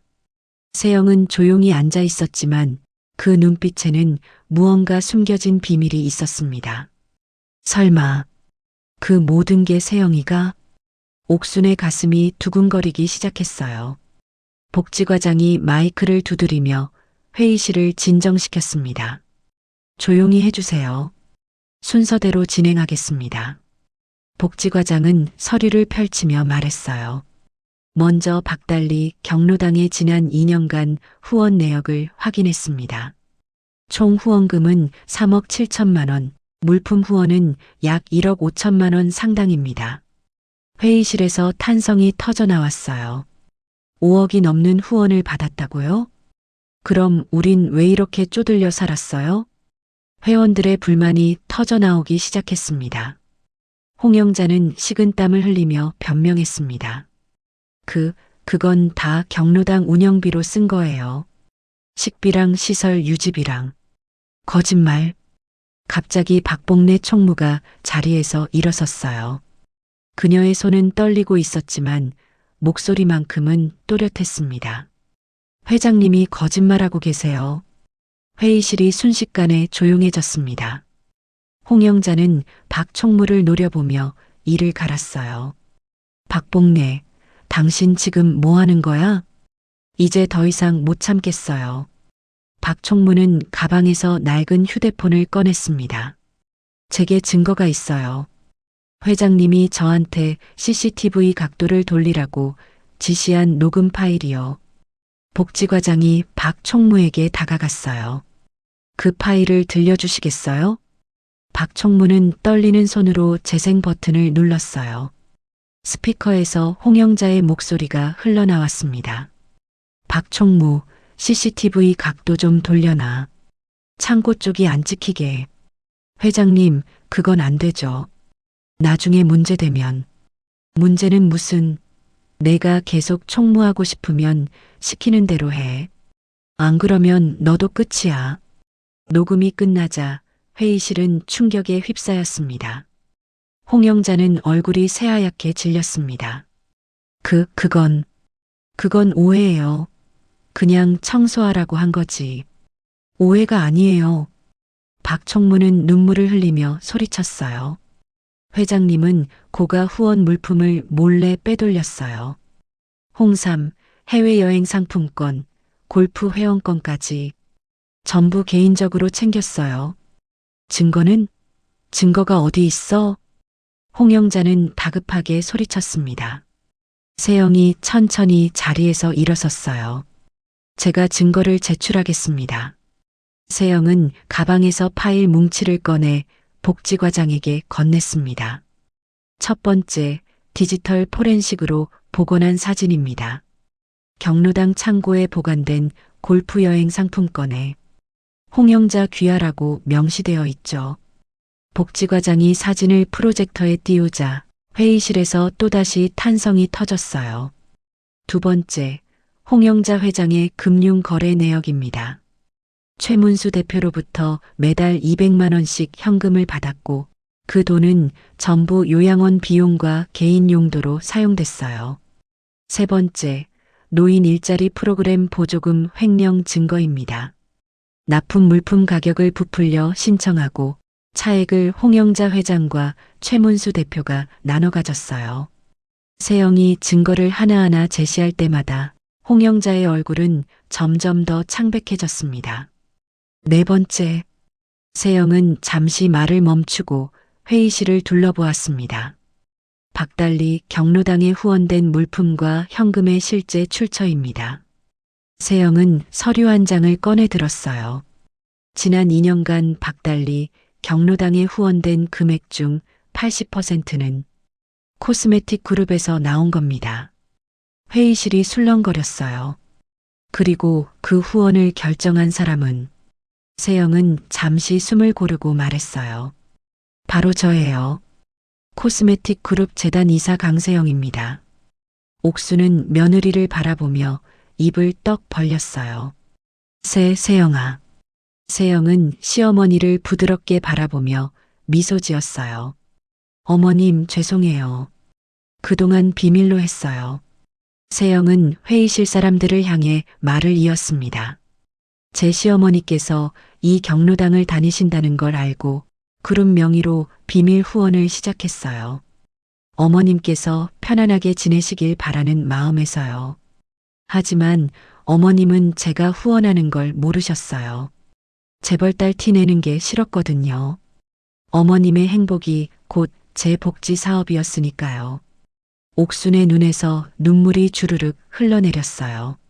작년 제 생일에 받았던 여행 상품권도 내가 준 거였구나. 세영은 고개를 끄덕였어요. 네, 어머님.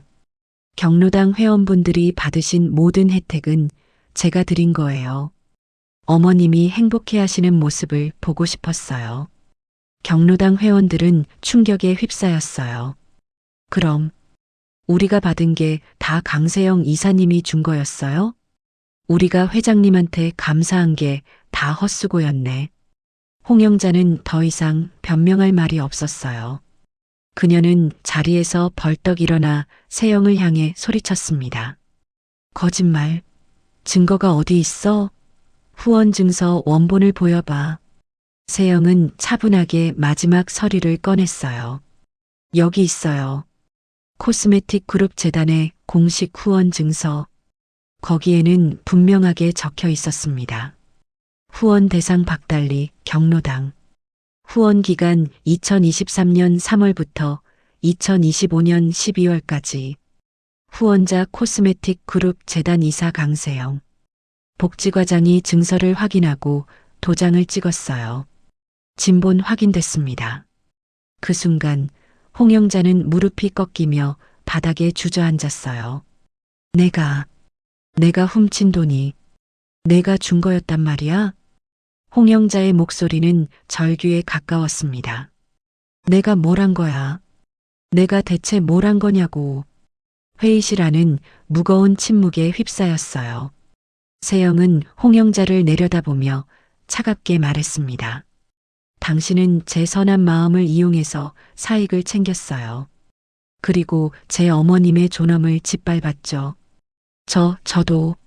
저도 어쩔 수 없었어요. 우리 남편 치료비 때문이라고 하셨죠?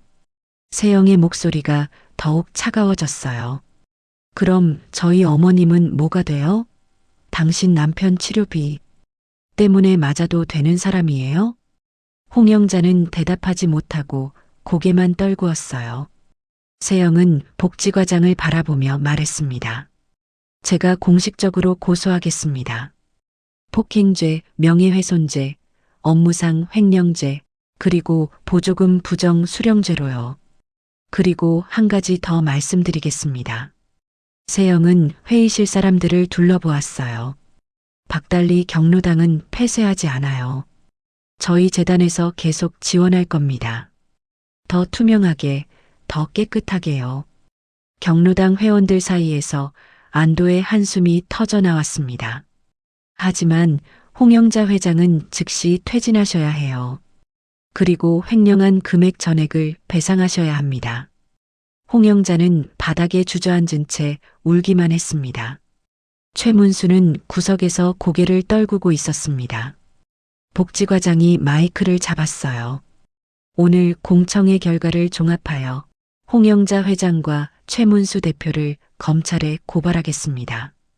그리고 박달리 경로당은 코스메틱 그룹 재단에 지원하에 정상 운영될 예정입니다. 공청회가 끝나자 옥수는 며느리를 꼭 안았어요. 세영아, 미안해. 내가 그렇게까지 해줬는데 나는 몰랐어. 어머님, 제가 비밀로 한 거예요. 어머님께서 부담 가지실까봐. 세영의 눈에도 눈물이 맺혔습니다. 어머님의 행복이 제게는 가장 큰 보람이었습니다. 그런데 그 행복을 누군가 짓밟았어요. 용서할 수 없었어요. 옥수는 며느리의 등을 토닥이며 말했어요. 내가 내 며느리라서 정말 고맙다. 정말 다행이야. 회의실 밖으로 나오며 세영은 홍영자를 마지막으로 돌아보았어요. 홍영자는 여전히 바닥에 앉아 울고 있었습니다. 세영의 입에서 마지막 말이 흘러나왔습니다. 당신의 탐욕이 당신을 무너뜨렸어요. 이제 그 대가를 치르세요. 복지과 건물을 나서는 세영과 옥순. 하늘은 맑고 청명했습니다. 진실이 밝혀진 뒤의 하늘은 그 어느 때보다 아름다웠습니다. 엄마, 고소까진 좀 여기서 그만 접자. 응? 거실 공기가 다시 얼어붙었습니다. 공청회가 끝나고 집에 돌아온 저녁, 아들 진우는 정장을 벗지도 못한 채 소파 끝에 걸터 앉아서 손가락만 만지작거렸습니다. 손톱 주변 살이 뜯겨 피가 배어 있었고 그 손이 덜덜 떨리고 있었어요. 옥수는 아이처럼 무릎을 모으고 앉아서 얼음팩을 쥐고 있었고 아직 덜 가신 뺨의 열기를 느끼며 아들의 얼굴을 바라보았습니다. 말은 하지 않았지만 눈빛만으로도 무슨 말을 할지 이미 알고 있었어요. 사업만 안 건드리면 된다고 생각하지. 옥순의 목소리는 낮았지만 한 글자 한 글자가 진우의 가슴에 박혔습니다. 엄마 뺨 맞은 건 그냥 넘어가도 된다고 생각하지. 진우는 고개를 푹 숙였습니다. 입술을 꾹 깨문 채 아무 말도 하지 못했어요. 대답 대신 그의 어깨가 작게 들썩거렸습니다. 세영은 식탁에서 노트북을 닫고 천천히 일어나 거실 가운데로 걸어 나왔습니다. 검은 정장 재킷 위로 흰 셔츠가 반듯하게 정리되어 있었지만 눈가에는 지친 그늘이 내려앉아 있었어요. 여보.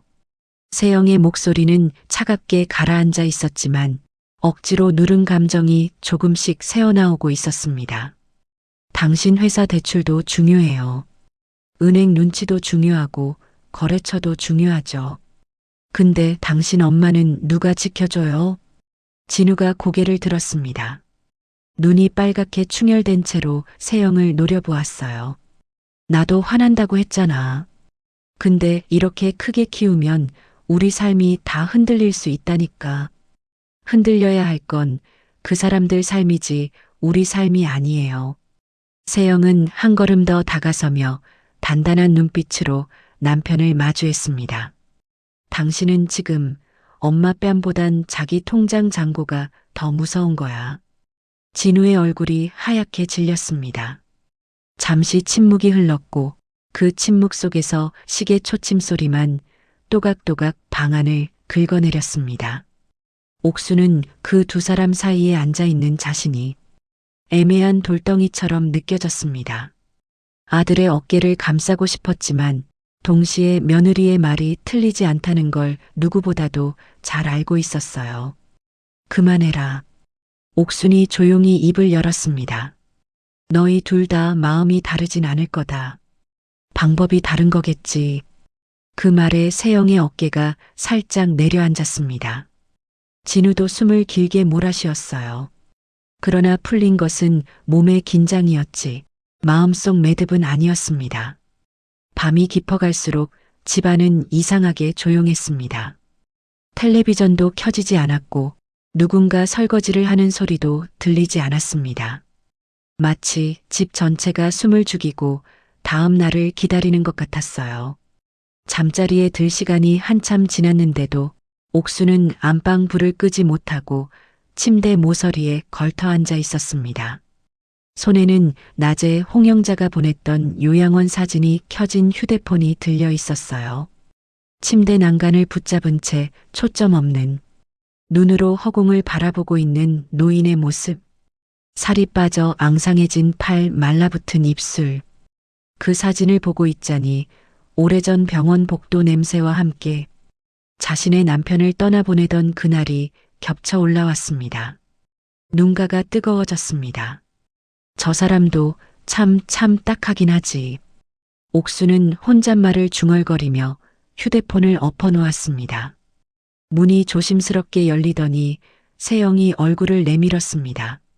화장을 지워 맨 얼굴이었지만 눈동자는 여전히 싸늘하게 빛나고 있었어요. 어머님, 안 주무셨어요? 아직 눈이 안 감긴다. 세영은 안방으로 들어와 침대 끝에 앉았습니다. 조심스럽게 옥순의 부어오른 뺨을 바라보며 손등으로 살짝 스쳤습니다. 얼음팩 냄새와 약 냄새가 뒤섞여 코끝을 찔렀습니다. 내일 변호사님이 형사고소장 접수하신대요. 폭행, 명예훼손, 그리고 횡령 쪽은 조금 더 자료를 모으고요. 세영의 목소리는 흔들리지 않았습니다. 세영아.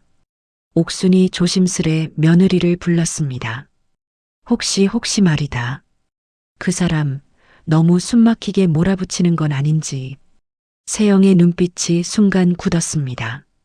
이어지는 말이 두려워 숨을 고르는 것처럼 짧은 침묵이 흘렀어요. 어머님, 지금 그 사람 걱정하세요. 걱정이라기보단 옥수는 두 손을 모아 쥐었습니다. 손마디마다 수십 년 설거지와 농사로 생긴 굳은 살이 도드라져 보였어요.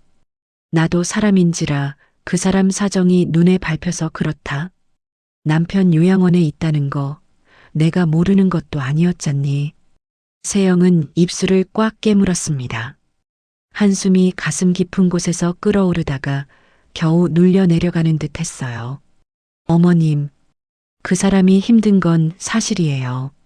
근데 그 힘듦 때문에 어머님 뺨이 공짜가 되면 안 돼요. 세영은 옥순의 손을 꼭 잡았습니다. 그 손이 생각보다 더 가늘고 차가워서 가슴 한쪽이 쿡 하고 찔렸습니다. 맞은 건 어머님인데 왜 자꾸 어머님이 양보를 고민하세요? 이 집에서 항상 참는 사람은 어머님뿐이에요. 그 말에 옥순의 눈동자가 살짝 흔들렸습니다. 그동안 당연하다고 여겼던 참음이 어느 순간부터는 습관이 되어버렸다는 사실을 새삼 깨닫게 되는 순간이었어요. 나도 내 뺨이 공짜가 되길 바라진 않는다. 옥순이 천천히 말을 이었습니다. 다만 말이다. 그 사람도 사람은 사람이지 않겠냐. 벌은 받되 사람으로는 남게 해줘야 하지 않겠냐. 세영은 아무 말 없이 고개를 숙였습니다. 어머니의 말이 가슴 한가운데를 비틀어 놓는 것 같았어요. 자기 방식대로 어머니를 지키고 싶었는데 어머니는 여전히 누군가를 대신 걱정하고 있었습니다. 그래서 내가 내일 재판 준비하면서 한번 물어볼 거다. 옥순의 목소리는 부드러웠지만 그 안에는 새로운 결심이 스며 있었습니다. 내가 줄 수 있는 선이 어디까지인지, 내가 포기하지 않아도 되는 선이 어디까지인지. 세영은 조용히 고개를 끄덕였습니다. 응답 대신 어머니 손등 위에 자신의 손을 포개 올렸어요. 두 손 사이에 얇은 체온이 오갔습니다. 그 밤 각자의 방에서 세 사람은 다른 꿈을 꾸었습니다. 진우는 붉은 도장을 찍는 은행 직원들 틈에서 혼자 서 있는 꿈을 꾸었고 세영은 법정 한가운데에 홀로 서 있는 꿈을 꾸었습니다. 그리고 옥수는 오래전 웃고 있던 옛 친구와 홍영자의 얼굴이 겹쳐지는 꿈을 꾸었어요. 새벽이 밝아올수록 세 사람의 마음에 한 가지 질문만이 더 또렷해졌습니다. 과연 어디까지가 벌이고 어디부터가 용서인지, 그 경계를 누가 정할 수 있을지에 대한 질문이었어요.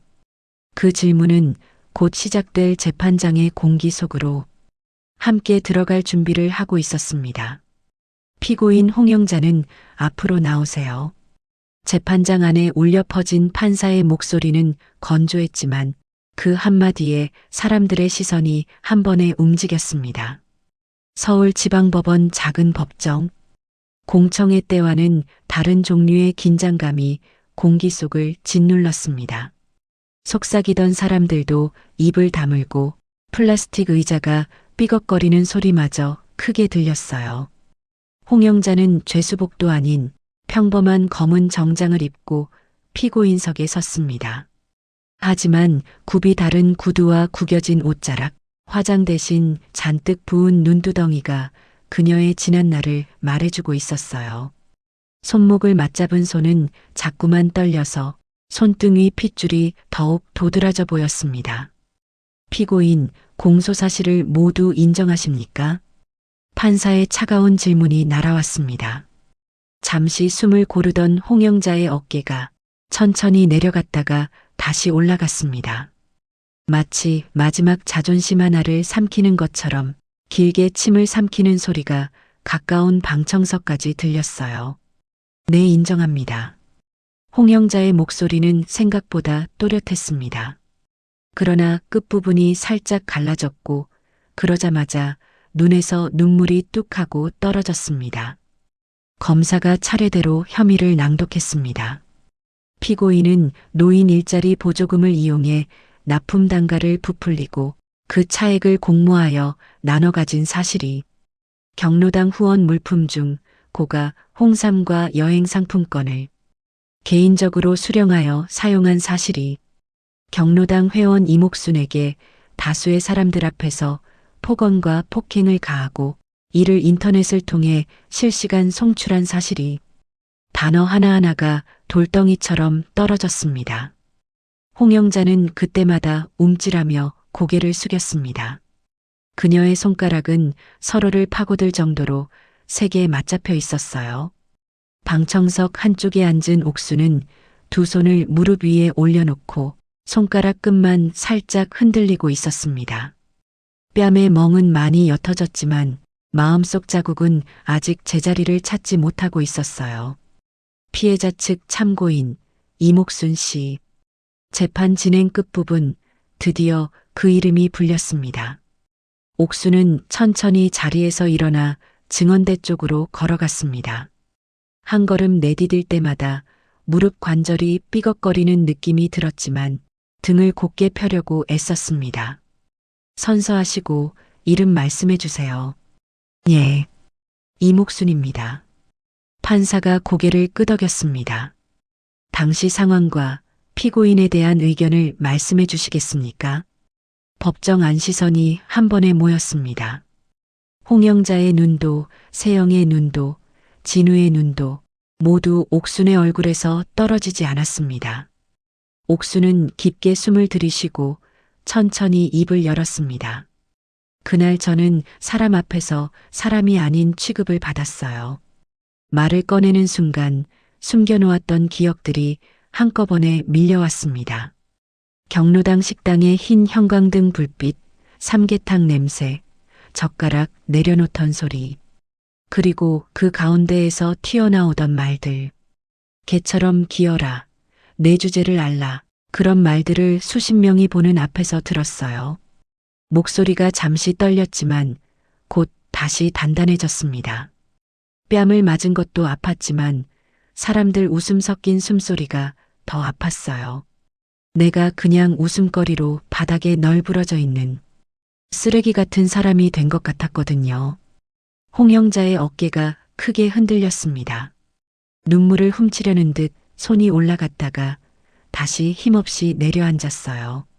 그래서 저는 법의 도움을 요청했어요. 내 뺨이 공짜가 아니라고, 내 인생이 장난감이 아니라고 말해주고 싶었어요. 여기까지 말하던 옥수는 잠시 고개를 들어 홍영자를 바라보았습니다. 두 사람의 시선이 허공에서 마주쳤습니다. 하지만 옥순의 눈이 조금씩 빨개졌습니다. 저 사람도 사람이라는 걸 저는 알아요. 남편 아픈 거, 요양원에 있는 거, 그거 다 알고 있었어요. 나도 남편 먼저 보냈던 사람이라 그 마음이 얼마나 찢어지는지 압니다. 법정안 공기가 눈에 보일 듯이 무거워졌습니다. 세영이 방청석에서 손수건을 꼭 쥐었습니다. 그래서 저는 이렇게 말하고 싶어요. 옥수는 입술을 다물었다 열며 천천히 말을 골랐습니다. 벌은 받아야지요. 이 많은 일을 저질러 놓고 아무 일 없었다는 듯 살 수는 없지 않겠어요. 그렇지만 그 벌이 그 사람의 남은 인생까지 다 짓밟는 모양으로 되진 않았으면 합니다. 판사의 눈빛이 약간 부드러워졌습니다. 검사도 변호인도 잠시 메모를 멈추었습니다. 저는 제 수치심을, 제 상처를 잊진 못할 거예요. 그렇지만 피고인의 남편까지 같이 버려야 한다고는 말하고 싶지 않습니다. 마지막 말은 거의 속삭이듯 나왔습니다. 그럼에도 법정 안 사람들 귀에는 또렷하게 박혔습니다. 진술 잘 들었습니다. 판사가 조용히 말했습니다. 옥수는 증언대를 내려오며 숨을 들이쉴 때마다 가슴 깊은 곳에서 무언가 풀어지는 느낌을 받았습니다. 자리로 돌아오자마자 세영이 살짝 허리를 숙여 어머니 손을 잡았습니다. 어머님 잘하셨어요. 나 너무 약하게 말한 건 아니겠지. 아니에요. 어머님답게 말씀하셨어요. 이제 마지막은 피고인의 최후 진술 차례였습니다. 피고인 하고 싶은 말 있습니까? 판사의 물음에 홍영자는 천천히 고개를 들었습니다. 눈물 자국이 마른 자리에 다시 물기가 고였습니다. 네, 마지막으로 한 가지만 말하고 싶습니다. 홍영자는 마이크를 꼭 붙잡았습니다. 목이 메어 첫 단어가 나오지 않자 입술을 세게 깨물며 가까스로 소리를 짜냈어요. 개처럼 기어라. 내 주제를 알아라. 제가 그랬지요. 목소리가 법정 안에서 메아리 쳤습니다. 근데 지금 와서 보니까 개처럼 산 사람은 저였습니다. 돈 몇 푼 때문에 남편 병원비 조금 더 내보겠다고 사람 얼굴을 짓밟았어요. 홍영자의 두 손이 떨리기 시작했습니다. 손가락 마디마다 힘줄이 튀어나왔고 어깨가 들썩이며 작게 흐느끼는 소리가 들렸습니다. 이 사람은 옛날에 내 남편이 쓰러졌을 때 밤새 병원에서 같이 울어준 사람이었습니다. 그런 사람 뺨을 내가 쳤어요. 내 손으로 가장 소중한 친구를 짓밟았어요. 방청석 뒷줄에서 훌쩍이는 소리가 하나둘 들려왔습니다. 나이가 많은 할머니 한 분이 손수건으로 눈을 훔치고 있었어요. 남편이 치매 3기 판정받고 사람을 못 알아보기 시작했을 때 제가 제일 무서웠던 건 돈이 아니라 버려질까 봐였습니다. 그래서 더 움켜쥐었고, 더 빼돌렸고, 더 욕심을 냈습니다. 그러다 보니 제 영혼이 먼저 버려졌습니다. 홍영자는 옥순 쪽을 바라보았습니다. 이목순 씨, 나는 당신에게 받은 은혜를 원수로 갚았습니다. 당신 며느리 같은 효부를 부러워하면서도 질투하고 미워했습니다. 그래서 더 세게 때렸습니다. 당신 얼굴이 아니라 내 팔자 탓을 때린 겁니다. 그 말에 세영의 눈동자가 잠시 흔들렸습니다. 가해자의 고백이 달라진 판결을 가져올 수 있는지는 알 수 없었지만 적어도 사람들의 마음에는 복잡한 물결을 일으키고 있었어요. 죄를 피할 생각 없습니다. 다만 한 가지만 제 남편만은 병원에서 그냥 조용히 숨 쉴 수 있게 해주세요. 저는 감옥에 가도 되지만 그 사람은 아무 잘못도 없습니다. 홍영자의 마지막 말이 공기 속으로 스며들었습니다. 잠시 후 판결문이 낭독되었습니다. 피고인 홍영자, 징역 2년에 집행유예 3년, 사회봉사 300시간, 추징금 및 횡령액 전액 배상. 피고인 최문수, 징역 3년 실형. 법정 안에서는 탄식과 안도의 한숨이 동시에 터져나왔습니다. 누군가에게는 약해 보이는 형량이었고 또 다른 누군가에게는 무겁게 느껴지는 벌이었습니다. 세영은 조용히 눈을 감았다 떴습니다.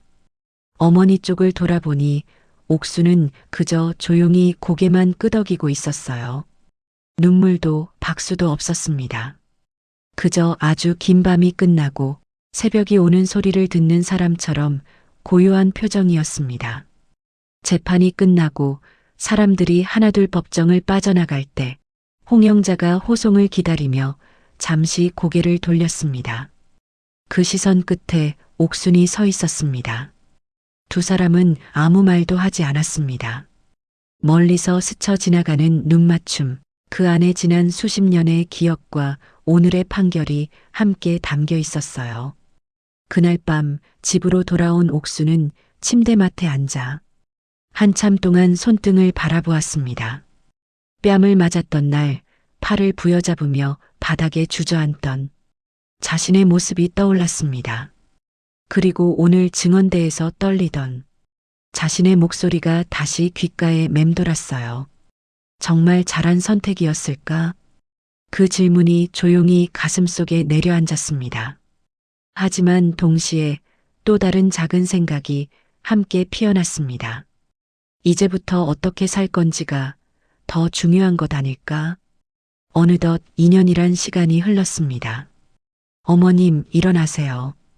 오늘은 침대에서 늦잠 못 주무세요. 아침 햇살이 살짝 비껴든 안방, 커튼 틈 사이로 들어온 빛이 이불 위에 길게 누워 있었습니다. 옥수는 눈을 비비며 상반신을 일으켰습니다. 문틈 사이로 부엌에서 들려오는 지글지글 기름 소리와 보글보글 끓는 소리가 섞여 귀를 간지렸어요. 가슴 깊은 곳까지 들어오는 미역국 냄새가 오래된 기억을 톡하고 건드렸습니다. 세영이가 새벽부터 부엌 불을 켰습니다. 진우가 머리를 극적이며 문턱에 기대 서 있었습니다.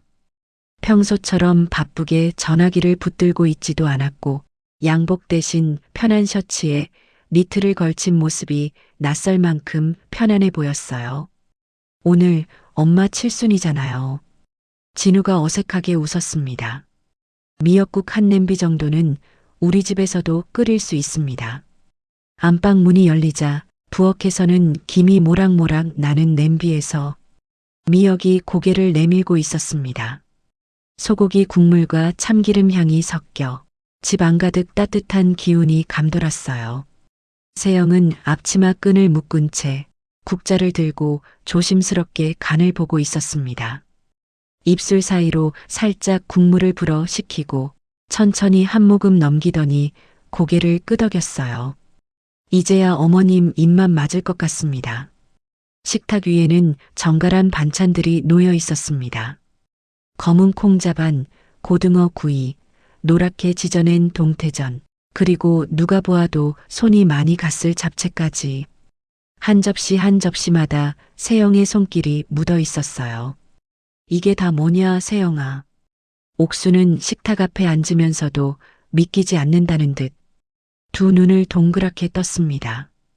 다른 선물보다 오늘은 이게 제일 좋을 것 같아서요. 세영은 묵직한 미역국 그릇을 옥순 앞에 내려놓았습니다. 어머님이 맨날 그러셨잖아요. 제일 고마운 선물은 같이 먹어주는 밥이라고요. 그 말에 옥순의 눈가가 금세 촉촉해졌습니다. 숟가락을 들려고 했다가 손이 살짝 떨려 멈칫했어요. 칠순이 뭐 그리 대단하냐? 그냥 또 하루인 것을. 입으로는 그렇게 말했지만 그릇에서 피어오르는 김을 보는 순간 가슴 한구석이 꽉 차올랐습니다. 한 숟가락 떠 입에 넣자 뜨거운 국물이 혀를 스치고 목을 타고 내려갔습니다. 살짝 짭조름한 맛, 다 끓인 뒤 마지막에 넣은 들기름 향, 소고기 기름이 위로 살짝 떠 있는 모습까지 누구보다도 익숙한 집사람의 손맛이 느껴졌어요. 아, 옥순의 목소리가 조금 떨렸습니다. 이거 내 남편 살아있을 때 내가 맨날 끓여주던 맛이랑 똑같네. 세영이 놀라 눈을 동그랗게 떴습니다. 정말이요. 레시피는 인터넷도 아니고 어머님 말씀만 듣고 끓였는데. 그래서 더 그렇구나. 옥수는 웃으면서도 눈물을 훔쳤습니다.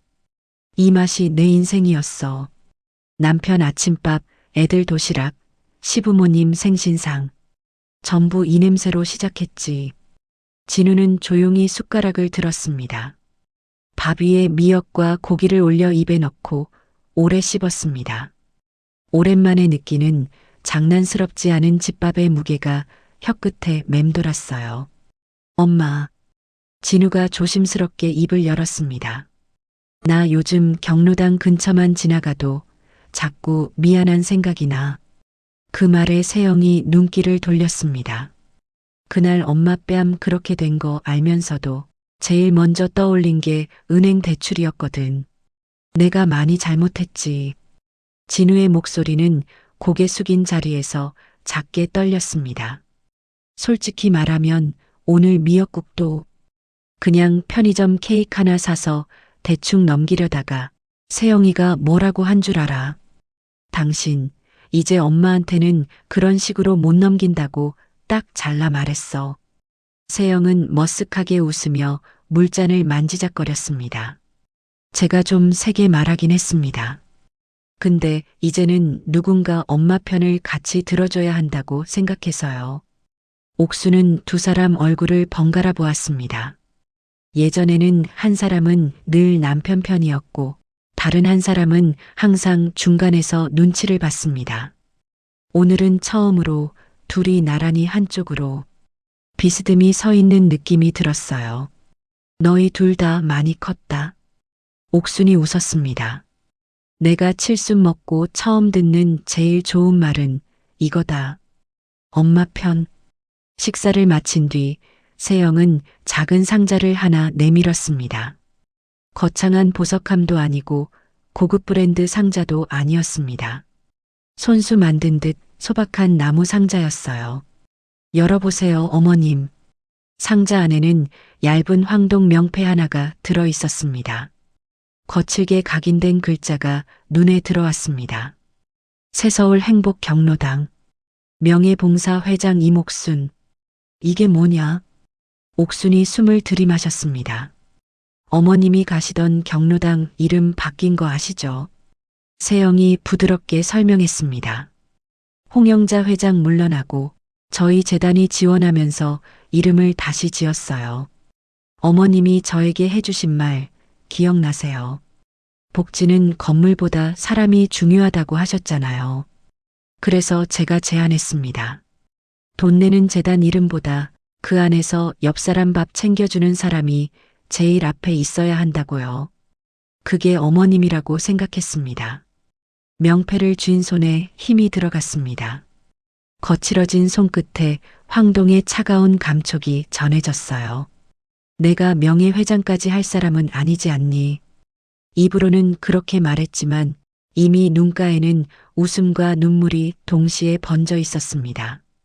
어머님은 개처럼 바닥을 기는 사람이 아니라 바닥에서 사람을 일으켜 세우는 분이에요. 세영의 목소리는 단호했습니다. 이제 경로당에서 누구도 어머님을 개처럼 부르지 못하게 만들어드리겠습니다. 그 말에 옥순 가슴 깊은 곳에서 오래된 돌덩이 하나가 와르르 무너져 내리는 것 같았습니다. 며칠 뒤 새서울 행복 경로당 개관식 날, 경로당 출입문이 간판이 새로 달려 있었습니다.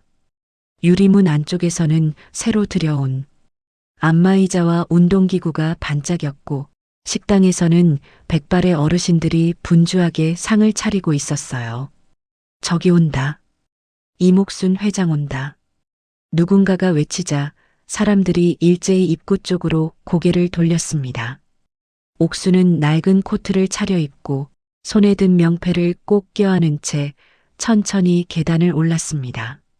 계단 난간에 기대선 할머니 한 분이 다가와 허리를 깊게 숙였습니다. 그날 못 나서서 죄송했어요. 이제라도 잘못했다고 말하러 왔습니다. 또 다른 할아버지가 모자를 벗으며 말했습니다. 우리는 홍 회장한테 빚진 줄 알았는데 알고 보니 다 며느님 돈이었더만요. 잠깐 잘못 본 눈이 참 부끄럽습니다. 사람들의 사과가 이어졌지만 옥수는 모두에게 손사래를 쳤습니다. 다 지나간 일이에요. 우리 밥이나 잘 먹고 삽시다. 서로 얼굴 붉힐 일 대신 국이나 한 숟갈 더 뜨게요. 새로 꾸며진 강당 한켠에는 사진 한 장이 조심스럽게 걸렸습니다. 밥을 푸는 중 웃고 있는 노부인의 옆모습. 얼굴은 크게 드러나지 않았지만 손등에 굳은 살과 주름만으로도 누군지 한눈에 알 수 있었어요. 저 손 딱 보니 임 회장님 손이지 뭐. 사람들이 웃으며 수군거렸습니다. 그날 저녁 집으로 돌아오는 길, 하늘은 유난히 맑았습니다. 옥수는 버스 창문에 머리를 기대고 지나가는 동네를 바라보았습니다. 동네 슈퍼, 오래된 분식집, 그리고 멀리 보이는 요양원 건물. 잠시 망설이다가 배를 눌렀습니다. 버스가 요양원 앞 정류장에 멈춰섰습니다. 요양원 로비는 특유의 소독약 냄새와 함께 조용한 클래식 음악이 흐르고 있었습니다. 접수대에 서 있는 간호사가 옥순을 올려다보았습니다. 면회 오셨어요. 예. 친구 남편 좀 멀리서 얼굴만 보고 가려고요. 잠시 후 유리창 너머 병실 안쪽에 누워있는 노인의 모습이 보였습니다. 고개를 돌리지 못한 채 천장을 바라보고 있는 남자. 눈동자는 초점을 잃었고 가느다란 팔에는 링거줄이 매달려 있었어요. 옥수는 유리창 앞에서 두 손을 모았습니다. 아저씨, 나 옥순이에요. 입술만 움직여 조용히 중얼거렸습니다. 영자, 많이 혼났어요. 근데 벌 받아야 할 만큼 받아요. 그리고 남은 건 두 분이 알아서 하시겠지요. 유리창 너머 남자는 아무 대답도 하지 않았습니다. 그저 기계 박자에 맞춰 호흡기를 통해 숨을 들이쉬고 내쉬고 있을 뿐이었어요. 옥수는 긴 숨을 내쉬고 그 자리를 떠났습니다. 돌아서는 발걸음이 생각보다 가볍게 느껴졌습니다. 집에 돌아와 신발을 벗기도 전에 세영이 부엌에서 뛰어나왔습니다. 어머님, 어디 다녀오셨어요? 전화도 안 받으셔서 걱정했어요. 별일 아니야. 옥순이 웃었습니다. 옛날 인연이 있는 데를 마지막으로 한 번 들렀다 왔어. 이제 진짜 끝이네. 그 말에는 후회도 미련도 많았지만 동시에 이상할 만큼의 평온이 함께 섞여 있었습니다. 밤이 되어 집 안불이 하나둘 꺼질 때까지 미역국 냄새는 은은하게 남아 있었습니다. 천장을 바라보며 조용히 중얼거렸습니다. 진짜 복수는 저 사람들이 망하는 게 아니라 서로 대접해주고 존중받고 행복하게 사는 거구나. 눈을 감자 경로당 새 간판 아래에서 웃으며 서 있던 사람들이 떠올랐습니다. 옆에는 미역국 냄새가 밴 앞치마를 두른 며느리가 서 있었고 그 옆에는 어색하게 손을 흔드는 아들이 서 있었어요. 그렇게 개처럼 짓밟혔던 한 사람의 존엄은 끝내 누구도 건드릴 수 없는 품격으로 돌아와 그 집과 동네 전체에 조용히 내려앉고 있었습니다. 오늘 이야기는 여기까지입니다. 끝까지 함께 해주신 분이 계시다면 잘 들었다고 댓글 하나만 남겨주세요. 그리고 이야기가 가슴에 남으셨다면 가족과 친구, 지인들에게 널리 공유해주세요. 누군가의 인생이 당신의 이야기일지도 모릅니다. 구독, 좋아요는 다음 이야기를 이어가는 큰 힘이 됩니다. 시청해주셔서 감사합니다.